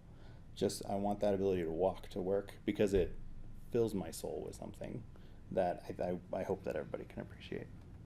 So, Yeah, I think it's good to have personal perspective on it, experiencing it, but also acknowledging that there are a lot of things that detractors might have a point on, things that could be improved. And so I think people at that board, it's a benefit to have an understanding that it's neither all one side or the other. Sure. Yeah.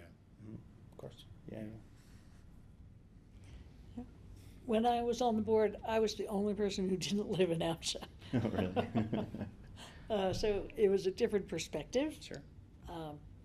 But there is a source of pride in being part of an organization that has the largest percentage of employee housing of anywhere. It is pretty incredible.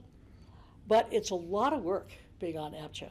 And, there's a lot of reading, and the meetings are frequent, and people's homes and futures depend on your decisions. So it's got weight to it when you're on the APCHA board. So just warning you. Oh, fair. Yeah. That, And I understand. I guess I have a unique perspective coming first working in hotels on the front side where you're directly communicating with the customer, and you want to make sure that whatever the customer's needs are, that you meet those needs. But then slowly over time, I worked my way to the back of the house where I realized that my responsibility, yes, it is to make sure that the customer's happy. Obviously, we want to make money. But the number one responsibility in a role, especially when you're in finance, is protect the asset. What can you do that's good for the customer, but you're also making sure that that hotel continues to operate, that store continues to operate. And yes, there might be some push and shove. There might be some decisions made where you all have to come together and say, hey, we're not doing this quite right. We should be doing it a different way. And what changes do you need to make now so that it's good for the customer, but also good for the business? Yeah, that's definitely what happens on the board. There's a lot of policy discussion and re-discussion. Sure. And you don't have a lot of contact Yep. with the people who live, and unless they stop you on the street or you read their letters to the paper, or occasionally they'll come in and make public comment. So definitely sort of a behind-the-scenes policy-making job. Sure. And, Sure. but it does require time and effort. So, yeah. But thank you for offering to do it. It's really important. Thanks for replying. The dilemma or the wonderful situation we're in Pitkin County is that we have a population who equally weighs open space preservation and ruralness with affordable housing, and the two are often at odds. Where do you come down on that? Well, I think it comes with a healthy understanding of the need. I know that my understanding is we're behind on the number of units that we need in order to house everybody who needs housing in this community. But I do think it is important to maintain the value of our community, and if the value is a rural nature of the community, then we need to respect that and make sure that any development plans or what may happen in the future, that we take that wholly into consideration of what kind of community are we building? Are we building a new city, or are we building a cozy little farm town or something in between? And so, I don't think that, I'm certainly not the kind of person who would say, well, we just need to build and build whatever we can. But I think that, structured planned development is needed in this community, but that comes with discussion and cost that has to be looked at as well. And so I see kind of both sides where I'm like, I understand the point of view, but you have to also take into consideration the background and what's needed to make it work for everybody. Great, thanks. That's thoughtful. So Nathan, as a homeowner, what else do you need? What else do you think the program should be doing, given the age of it, in order to protect the assets? So for example, there's a capital repairs program. Is there a Yeah. gap in the overall service offering? Is it wildfire resilience? I mean, what are you seeing I mean, for that sure. should be done? For sure that, anything that's going on in our natural environment, our surroundings, that needs to be taken into consideration. I think it should be looked at wholeheartedly and paying attention to what are the current rules and regulations within APCHA. How can those be changed for the safety and resilience of the program? But also, if for me particularly, it's hard to say because I live at Hunter Creek, and at Hunter Creek, it's not an APCHA owned area, and so we still have to take that to our own board, our own HOA. We still pay those HOA fees, and so I'm coming from a place of a healthy understanding of I know what I have to bring to that HOA, but within APCHA, it's making sure that it's affordable and approachable, and understanding in our instance, I know that with Hunter Creek, it is a Superfund site, and so I know it's very difficult to get a mortgage for new homeowners who are trying to move into Hunter Creek, and that's not unique just to Hunter Creek, but finding ways of working with people who are applying to make sure that they understand the costs and limitations. And if change was to be made, I would look at things like better access to mortgage programs or something I don't know, but something that could be built up to support them, to help them move into that. Because I know I've talked to people who say they could never move into Hunter Creek because they could make the payments, but they could never get the mortgage to begin with. So things like that, where make it try to work better for everybody, but I don't know. Thank you. I hope that answers the question. No, it does. One of your colleagues on the board is Jackie, who we brought up earlier, and Jackie actually comes to the board as a mortgage broker. So, interesting answer. So thank you. Yeah. I'm good. I think you have a great awareness of the whole program, and I think it would be valued perspective at the table. Are you worried about your dinner conversation after a meeting? No, I have to work tonight. I have to go to the wine shop. So, I'm good. Good answer. Thank you. No, thank you. Yeah, appreciate it. Any questions for us? Really, the only sort of question I would have is for you guys. What is it with somebody going into my role, or what you would what would you expect out of my role? Who's somebody that you would be looking for in my position? Yeah, I'd answer it similar to I think what Francie said. I think there's a value in having the lived experience in APCHA, as opposed to coming at the APCHA board from free market. I think it's harder to be. It's not a loss of empathy, but it's just a different happenstance that you're approaching problems and the board packet, if you will, and the decisions that you're making. So, yeah. Oh, if I could go back too, I would say also, I would try, so my first years, just to go back, my first years here in Aspen, before I met Andrew, I did not live in APCHA. I didn't rent, I didn't own, and I barely knew anything about it. And I think now, because we wanted to be more of a part of this community, we wanted to be homeowners, so we started by renting and then we moved into homeownership. If I had a little better education or felt like there was more outreach those years before, I probably would have been in APCHA housing. And I may never have left in the first place, which means I never would have met Andrew. But so but I will say, better education would also help. Yeah. Yeah. Thank you for the honesty and the answers. Yeah. Well, thank you so much for applying. Yes, thank you. Thank you for hearing me out. I was going to say it always comes up to be, it's creating we've created a different world. We've created a new economic reality around housing for people. We talk about how it's a nest but not a nest egg, for instance, or what's the long-term scenario if you buy into affordable housing? What does that mean for the rest of your career as a homeowner, and where else could you go? So it's both an incredible wonderful score to win the lottery, but then maybe after several years it becomes a bit more of a cage, that you know, you might likely retire in the unit.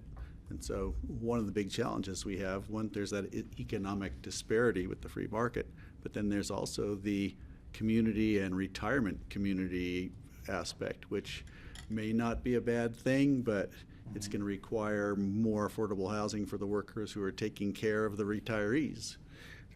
So there are a lot of really fascinating conversations you can have over there. Good luck. Oh, thank you. Yeah, for sure. I look forward to it. Great. Cheers. Thanks. Thanks for your time. Thank you very much. Thank Appreciate it. you. Thank you. Thanks, Charlotte. Thank you. Nice to see you, Charlotte. Good to see you. Next up, the soothsayer, future agendas. Soothsayer. Okay. Is it soothing? I don't know. I'll ask offline. Quick update. So the only 2 items I have, I think you should have invites that Amy sent out. We have confirmed the joint meeting with Lake County on Thursday, August 20th from 3 to 5. It looks like we will be able to host that at the Twin Lakes Inn. He's going to open up for us. And so we're working on food and stuff like that. But so I think those of you that will be at the CCI Mountain District meeting, I think all 3 of the Lake County commissioners will be there. So we've been talking and we'll keep it at 3. And then those that aren't going to CCI, we can travel over from here. And I'm away that day. I'm not here at all. So that means only me going over? No. And Patty? And me. Because you're going to CCI? No, their CCI Mountain District is in Leadville, so they'll already be Earlier over that day. earlier that day. Just driving over. Yes, sorry. I thought you meant going over at all. I was like, why are we doing We're this? just sending one. We're just going to send Francie. Yes. You can handle it. Send Francie. Yeah. So I don't know if there's other agenda topics you all would like to talk about. I'm gonna work with staff later this week. The Lake County manager and I are gonna connect, but the 2 items that I think we've identified so far is the runway closure and kind of just all things Independence Pass next year and probably current things. And then getting to hear from them with the Willow Creek I'm Fire. sorry, what's the second one you said? Getting to hear from them, their experience with Willow Creek Fire, Oh. kind of, lessons learned, support that they need, anything like that. I think there's a lot to learn from our neighbors in that experience and what they've been through. So Should thank them for having the wind blow the other direction. Can we investigate, since I think we now have satellite coverage at the top of the pass, can we investigate before that, have an understanding of where that coverage sort of begins and ends? Yeah. And whether there's a deeper partnership? So it's vis-a-vis the bill that we're looking to sponsor in 26, 27. What's the Talking fire alert system? So we use cameras in most of Pitkin County, but we're now using satellite at places where we can't get telecom services. Right. So it's basically infrared rather than visual or rather than AI. Oh, sorry. So to clarify, you're talking satellite for wildfire monitoring, not. There's also an interest in satellite or Starlink for communications on top of the pass, emergency communications. I'm in the former. Okay. It was sticking with your wildfire in Willow Creek. Was like, wait, what else should we be doing when we blur county lines or we think across county lines? What should we be doing more at the community level? But just to have, I don't think it's an agenda item, it's just to have an understanding going into the meeting, from Jake, where does that coverage end, if you will, from a satellite standpoint? Any other burning bad pun, sorry. Oh, that's a bad one. Any other topics that you all would like, other than just having time with our neighbors?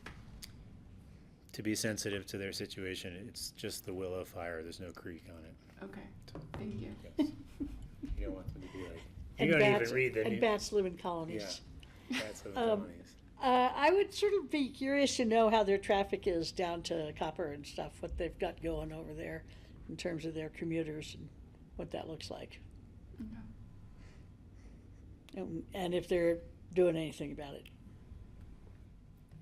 Copper and I would assume down Tennessee Pass. Wherever they're going to, Vail, Copper, or, Mostly the Copper, isn't it? Probably both. And is this an exec or this is public? Public, Okay. but it will not be televised, obviously. Okay. Are you going? Yeah, I will. And I will let, I know Michael has an interest in going too, so Michael the sheriff. Is Vail Pass in Lake County or is it in Eagle County? It is in Where's the line? Eagle County. The Lake County line is somewhere along Tennessee Pass. Probably the Yes. two, Oh, probably okay. Fremont and. Yeah. Oh, got it, or on- okay. half on Summit. Yeah. I think. Right, got it, okay, thanks. Where are we in future agendas? Future agendas. The only other brief item is from follow-up from last week. So we have confirmed the joint meeting with the City of Aspen is Tuesday the 8th, but the City of Aspen is hosting, so that's why it wasn't on your agenda. I think it's been posted and Amy has sent you the invite, so we will move from here over to council chambers for that meeting. We haven't had one here for a while. We had one on a Monday in June. I think you Yeah. were sick or something that Here? day. You weren't here, Sam sat here. Hmm. I remember that. Sorry, Tuesday, the 8th of September, Monday, the 8th of September? I thought you said it Confused. Tuesday. It's a Tuesday, but it's there. It's Tuesday, but it is there, correct. And it's the 8th of September? Correct. Thank you. August 26th, number 11, your last name is spelled wrong. I'm reading the packet. You're now the copy editor, Yeah. Patty's not here? Well, it's embarrassing during a meeting when it comes up. Jeffrey would agree. So next week, you're gone, Greg, and as well as I, as well as the fact that I am. Yes. Okay. So on the 20th then, I get back. What time are we heading over on the 20th? It's at 3 o'clock, so I think we would. Oh, it's at 3? Yeah, and I think we could leave around 1:30 to get to Twin Lakes. at And time. we're meeting in Twin Lakes at the same place we met last time? Mm-hmm. At 3? Mm-hmm. Okay. So that means I could get from Steamboat all the way over to there if it comes to that. We have to pay for my hotel room on the second night whether I stay or not because it's a 2-day minimum. So I was gonna come back that night, but I'll see how it goes, but. Well, let me know and Well, we it'll can give me coordinate plenty with- of time. I'll be fine. If I left at 7 in the morning, I'd be in Carbondale at 10.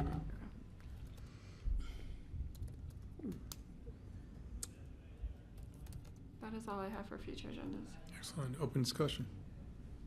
I have one. Kind of sat in traffic, Glenwood Canyon I-70 on Sunday, but there is no construction, but they have the lanes closed, as is not surprising, because it's a lot of setup to do the construction, but For the next day. well, this is on Sunday, like, they did construction on Friday, and they keep one lane in each direction with the barriers for whatever the construction is doing, and I'm not questioning the need to do that, but it was like, if we know they're doing construction next summer with the airport closed, and is it worth a conversation, because we already know there's a convenience lost, and this wasn't even on a day when they were doing work. If we're concerned about getting people from Eagle Airport here, and even just on Saturday and Sundays, we're just down to one lane for just a reason of not wanting to logistically set up and break down the construction. You know, I wonder if we need to have a discussion on working with CDOT on whatever their construction plans are for next summer with the airport closure, because it seemed and added an unnecessary 20 to 30 minutes to the drive. At a different time than the other conversation with CDOT, so we don't. Yeah, we can't talk about that. Yeah. Yeah. I just didn't know if that's something we need to figure out, someone to talk to, just to hear what they're doing, what the plans are, if there's any information to share there, because when, maybe there's a lack of awareness on both parties' behalf. And on the same topic, I really appreciated the letter from, I can't remember the person's name, about having Mustang stop at the Eagle Airport, particularly next year. Because, Maybe then that should be forwarded to it would like make chamber. it so much easier. I sent that to Kurt Ravenschlag That's at great. I RAFTA. told him. And I Jeannie wrote him McQueenie and as said well. I would talk to RAFTA, but he what? I sent it to Jeannie and to Kurt. And Kurt said, well, actually is a service there that requires a change, not as dramatic as the gentleman explained, but, something to look at. And Kurt's the head of the Transportation Committee group working on the closure. So they're all talking. So he was glad to see Is that. the stop there the one for their bus service that? Apparently, it's Their their bus- bus service, but I think there's a more seamless way. I'm just not, he was saying there is a better way. So maybe it's not as convenient now, but they were happy to see the letter. There's a couple different pieces. I think that we have, as part of the continuity planning, we've got RAFTA, Kurt's the head of the subcommittee. We have Austin following CDOT is a part of that too, so that group is coordinating quite a bit. My understanding is CDOT was still working on their bid package for the programming for that, but I know that we've even been sharing, like Bill Tomsich has been sharing some of our peak employment data. So I know that as they are looking at what the closures and what the workflow is, they have another priority that they're trying to work through, but we're trying to coordinate what the impacts that we know are going to be high traffic between Eagle and Aspen and how that can impact some of their work. So they're still working through it, but it's probably a good thing that we can put on the calendar once we have a better idea and come and do give an update on the efforts that they're working on. I also know with CETA at the table, Austin has been in conversations with her peers at the state about busting, and we were having some internal conversations about what could be potentials or not only between busting, but I think RAFTA and potentially core transit. So I think some of those are, we're trying to figure out what opportunities are, but we can find a way to see where they're at and come and give you an update too. And maybe we can include it in one of the future airport biweekly updates, if that would be a good place to at least touch on where we're at right and now. let APCHA know. Yeah, APCHA's at the table too. Okay. Yeah, I was gonna wait until Patty came, but I thought I would just tell you guys about what's going on with the interstate compact with the Colorado River. So the Bureau of Reclamation released its preferred alternative, and there is no more back and forth, there's no more public comment or anything. And so it requires the lower basin states to, when Meade gets to a certain level, to reduce their consumption by 3.1 million acre feet. And at another certain level, it would require the upper basin to have a voluntary conservation of 200,000 acre feet. And so Arizona's very upset, and probably, I don't know if they're gonna sue, I don't know what they're gonna do, but they're very upset. And the River District's point of view, Katie Hobbs was talking about this is really gonna hurt Arizona, blah, blah, blah.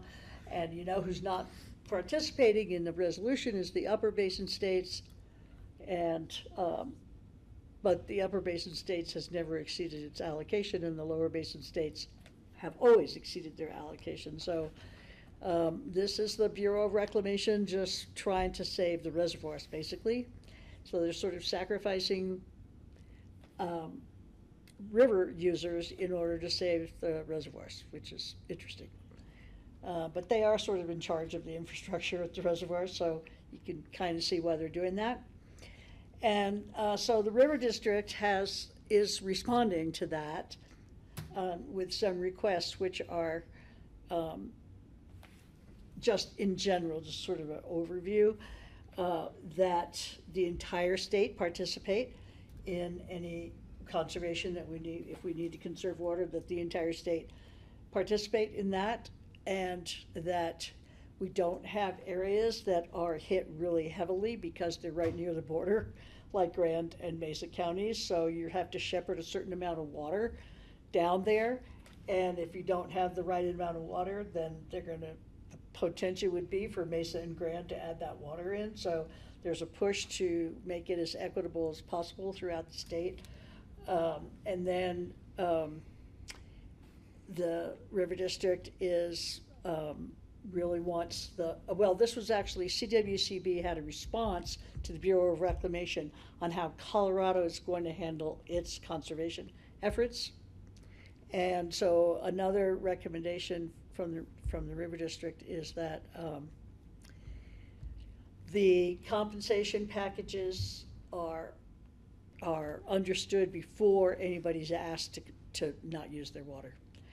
And that everything is temporary, that the CWCB could only do this for 1 year, and then it needs to be relooked at again, and that there has to be attention paid to what the effect would be on agricultural communities. Even if it's voluntary, there could still be an impact in that area. Because let's say one farmer agrees to conserve a certain amount of water, so that particular farm is now not in production, that has rippling effects on that community. So that sort of requirement on the part of the River District. And when we do our reports, I'll give you more specific things, but I just wanted to let you guys know that the River District is responding to the CWCB, which is the Colorado Water Conservation Board, and they're in charge of all inflow water rights. Any inflow water rights in the state are owned by CWCB. So they have quite a bit of authority, and they are also the ones that we're working with the Shoshone permanency. Oh, and I know what the other thing is, that one of the requirements was that there be an authoritative administrator of all of this proposed conservation in Colorado. And so the River District is saying that we need to be open about who are those authorities. Like, if there are local authorities here and there, and then they're going to refer to a higher authority, they want all of that published. Who are the people who are responsible for this before anything starts happening? So there's still some back and forth. There is no back and forth anymore about what the Bureau of Reclamation has published for the next 5 years, I think, maybe 3. I'll let you know the next time I talk. But there is still a little bit back and forth within the state of Colorado. I'll fill you in more when Patty's here. Thank you. I'm just concerned about the river levels in the Roaring Fork, and I'm hoping that all the neighbors in the community understand how grave it is when the water reaches that level. The water temperatures get so warm, oxygen levels, we've all seen it. It's just something to keep in mind, because the river, the quality of life at all in that river is threatened this summer, and to a greater extent than I can recall seeing and maybe ever in my lifetime. The crystal is at 6 at the hatchery. Right. 6 CFS.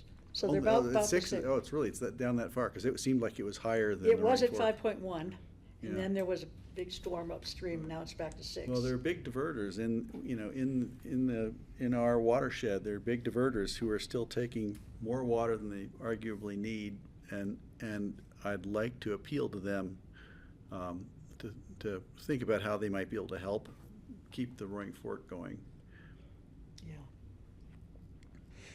Yeah, it's pretty rough, and I mean, there is no fish life in Aspen now, and there's no fish life Doesn't in seem like it. Carbondale, Yeah. that part of the crystal, and the water temperature.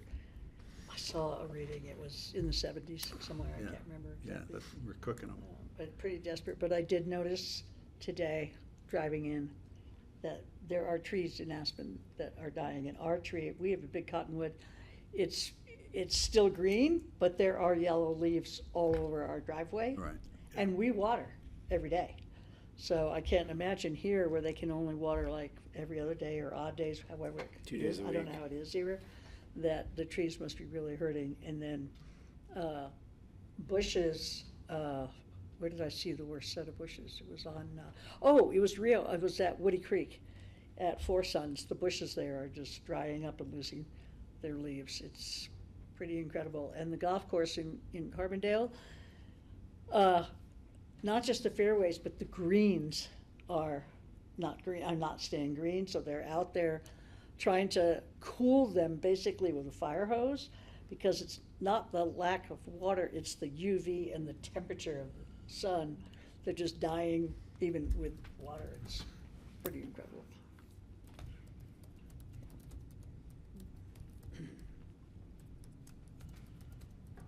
Open discussion. The only item I have is the Phil Weiser site visit is Monday. I think Amy is getting the details, and I believe right now it's just Jeffrey and Ted that will be attending, is what I understand. I'm sorry, I didn't understand any of that. Sorry, Phil Weiser site visit to the microgrid is on Monday. I understand it's just Jeffrey and Ted, so I just want to make sure we don't need to post it. Greg, you're out. I'm out of town. And I will double check with Patty and get any information about posting. What time is it at? I think it's 7:30 to 9. Oh, good, actually. No. AM. Okay. AM. In fact, I'm gonna go see John that day probably. Oh. So just one open discussion item for me. The board supported 3 bills at the state level in 26, 27. Real estate transfer fee was 1, wildfire technology was 2, and the third one was mobile home park updates. Those have been circulating sort of in abstract form that are moving towards draft language. We've met with lobbyists at CCAT, and we're about to meet with the Speaker Pro Tem, Rep. Baysnecker, on all 3. And so Who's we? We is myself and Levi from Spain has been calling in through CCAT. Jeez, really? Yeah. Yeah. So there's a good chance that CCAT could be the primary runner on 2 or 3 of those, but we would certainly look, so in terms of board action, we would look to see where CAST sits on RET fees. On mobile homes, we're looking at other organizations within the valley and what their needs are. So like Voices Unitas, I reached out to Alex and said, you know, is there something in particular you would like to see? Because we're in draft form. On the wildfire tech, similarly, we've reached out to the state chiefs and the Division of Fire Prevention and Control. So we're basically, all 3 are being stakeholdered before a bill title is being pulled, and then we would see which organization we would work with, whether it's a CCI or CCAT or CAST. didn't work so well for us last time. So, and one of the conversations at the board table, at the CCAT board table is, you know, would you pull it from CCI if CCAT said this is level 1 support? And that's the nature of the conversation. Yeah, great. So It's level 2, it's CCI, the RET, or is it even 2? You know, you show up for the initial meetings, or you go to the mountain meetings and everyone's supportive, and then you go to the vote and you don't get the vote. Yeah. And so, in this case, Chris, who's the lobbyist at CCAT, also represents the state wildfire chiefs. So it makes sense that we do with the wildfire bill there. And then Rep. Baysnecker is really interested in housing, and so both RET fee and the mobile home would sit in the housing umbrella, and they squarely fit in CCAT. So CCAT's not feeling like... CCI is not gonna go to bat for us for RET anyway. Even if they say whatever. We just know that. Yeah, both Ted and I were on the CCI call, and I would say the response on all 3 were tepid at best. Mm-hmm. You know, no one's challenging it, but we're not at the point where we're voting. They It was will. really, yeah. So the bottom line is we have the lobbyists on board early. We have Levi, who's been drafting early, Rep. Baysnecker, who this fit squarely into housing, and then potentially Kyle Brown for the wildfire, because he's done wildfire bills in the past. And so there's a chance that we do all 3 through CCAT, but we should really network as well with CAST, because it would be great to get CAST support certainly on the RET fee. And then still have CCI support the 3 bills, but just not use their lobbyists. Yeah. So. I don't think they'll support RET, but Yeah. you can try. Yeah. It'd be great if they did. Yeah. Not that the legislature really listens to them. There is already an excise tax bill So there's already bills out circulating, draft bill, draft language, bill title pulled for excise tax in 26-27. So if anyone's interested in that, I'm happy to share it. For excise tax? Yeah, for what kind of thing? They made it as inclusive as possible so that at some point everyone will come in and lobby and say no excise tax on it, X, Y, and Z. So it's a really broad-based bill that will clearly be lobbied and narrowed and winnowed down. So right now it's not something that would pass in its current form, but it's drafted. Okay. Yeah. That's what I got. I understand that Boeing is soon releasing a 737 that's a smaller 737A or something. I don't know what the category is, but it's a new category of airplane that could actually be a competitor with the A220. And so it's possible that someone will suggest that airplane would fly here. And it's one of those buzzwords when people mention a 737, it causes a lot of panic. But it reminds me that we should be apprised of what's happening in the aviation world, with whether it's Bill Tomsich or someone else. If there's new information coming forward, we should stay up to date on what's happening. Well, Kara and I did an interview on Friday, I think, with this guy from the Wall Street Journal. Andrew. It's like, why are you doing a story on Aspen Airport in the Wall Street Journal? Oh, people there are really interested in Aspen. But anyway, Amory told him that there's going to be airplanes next year that are going to take off completely vertically, and are we going to allow that during our closure? Right. Amory told him that. Mm-hmm. Interesting. I have one other, sorry, I don't mean to change subjects. Boeing yesterday did announce that they were purchasing 20 or 25% of Archer Aviation. Yeah. So there you have it. Counter to that is, there's some moving parts in the aviation industry. And we know there's interest in air taxis. What shape or form, or even if they're able to fly here, we don't know any of that yet. But it's something we should be apprised of before we're taken by surprise. Speaking of public process, changing subjects, are we okay in aviation? Tomorrow we have a public hearing. There's been a request by someone from the public to present to the board.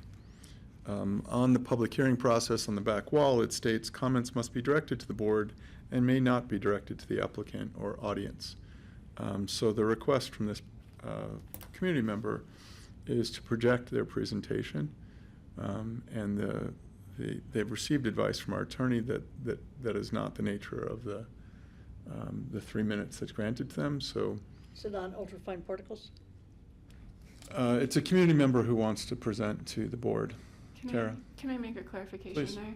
I think what staff and the attorney has said, and this is for anyone, is anyone is able to join a Zoom and use their 3 minutes to project. It is that anyone can bring their own personal computer as part of the public process and is able to project. It's that staff is not bringing our computer and setting it all up as part of the 3 minute public comment period. And they're welcome to give a handout to the board and obviously to the audience as well, even though they're directly prohibited from addressing the audience as per the public hearing guidelines. Is there a concern about introducing, I know our IT, whether it's Rosa or someone else is trying to vet anything if somebody wants to publish some surprise imagery on our feed. Do we see it in advance? In a situation like this, we don't really know what they're going to be projecting. I think there are probably reasons to have a 10-second opportunity to see it before it goes live. Just suggesting and wondering, because I always thought if someone wanted to come in and make a presentation, they could go through staff and be part of a staff presentation or work with staff in order to present something to us that is that doesn't stray too far afield from the subject matter. I always thought that was the protocol. So I didn't think you could just come in and plug in and show whatever. It's a good point because, as some of you are aware, in various meetings we have had the Right. cases of being Zoom bombed, right, from Right. folks. I think what's interesting is this is from community members that we know, and we've shared. If you want to come in and join the Zoom and share your screen as part of the 3 minutes, that is Should something work. that is allowed. But it probably is something that we might want to talk about if the board wants to, what that vetting process looks like, making sure that it's the same as any protocol of what a verbal comment or anything would be, right? Asking people to keep it. Is it a secret who this person is? Again, I raised it just to say, look, this is the posted public comment, and that there's been conversations between the county attorney and the person looking to give public comment, and that there's no change in the policy in terms of public comment. And I was just looking for board support, so we weren't picked off one at a time in advance of the meeting. You didn't answer my question at all. Any other further? I'm fine if you're fine, I think. Yeah, as the chair, I'm happy to give you the discretion. Yeah.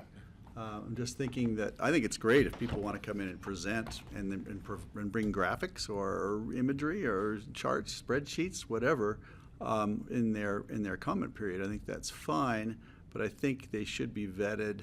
The graphics should just be vetted by someone on staff before it goes live, not to censor it, but just to, so there are no big surprises. And there is a concern that if it's on Zoom and we're broadcasting it, that it looks like it's ours.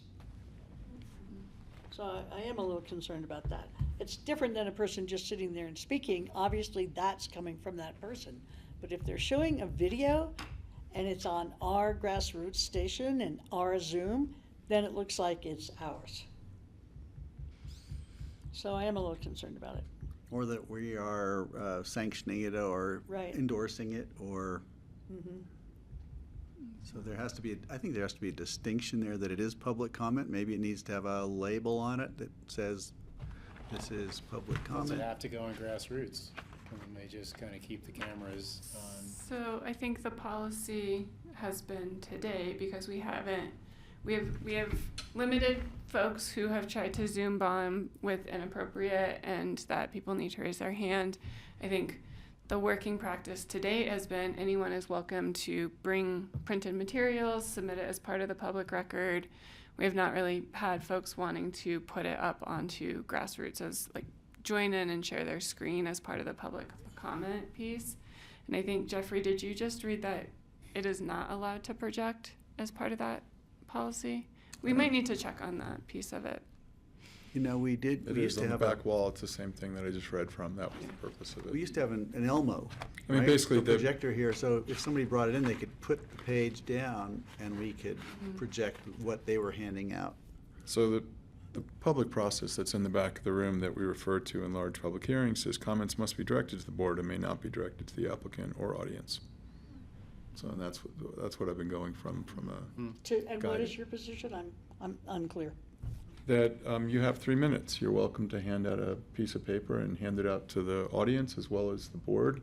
But this clearly states, You can't give it to the audience. Does that mean you can't show it? Are you saying then they shouldn't show a video? I'm not sure where you're standing on that. I don't get it. we've had someone in the past who's come with her own easel and and then she's turned around and directed the camera to it.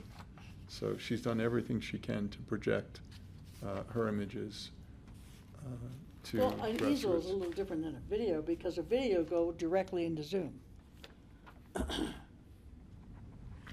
So what are you saying? What do you want support? You asked for our support. Status quo. Status quo. And that means? Status quo No means no video? change. Yeah. Okay. I don't know, I've never heard us say no video, so I don't know if that's the status quo. But that's what you want, is no video? I would, What? Why can't you say it? So let me clarify what I understand. What I think I'm understanding is that so far the process has been any individual that wants to come and public comment, follow those guidelines. If they have materials, they print it out on their own behalf. We don't use county printers to print out all the material or make copies, and that is handed out and or submitted electronically as part of the record. I think what I'm hearing Jeffrey say is, do we continue that as status quo? You have an individual who is asking not only to share electronically onto Grassroots, but is asking to use one of basically staff time and the existing computers rather than bring in their own, that we are helping set up all the effort as part of public comment. And I think what Jeffrey's saying, status quo in the past has been, anyone is welcome to give public comment, but we are not giving additional resources or anything for any kind of preferential treatment. And Okay, and I like what Greg said, that they can come and present to us anytime they can get on the schedule.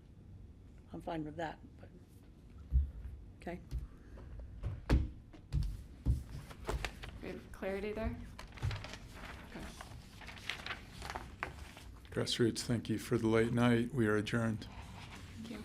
Thanks. Thank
you.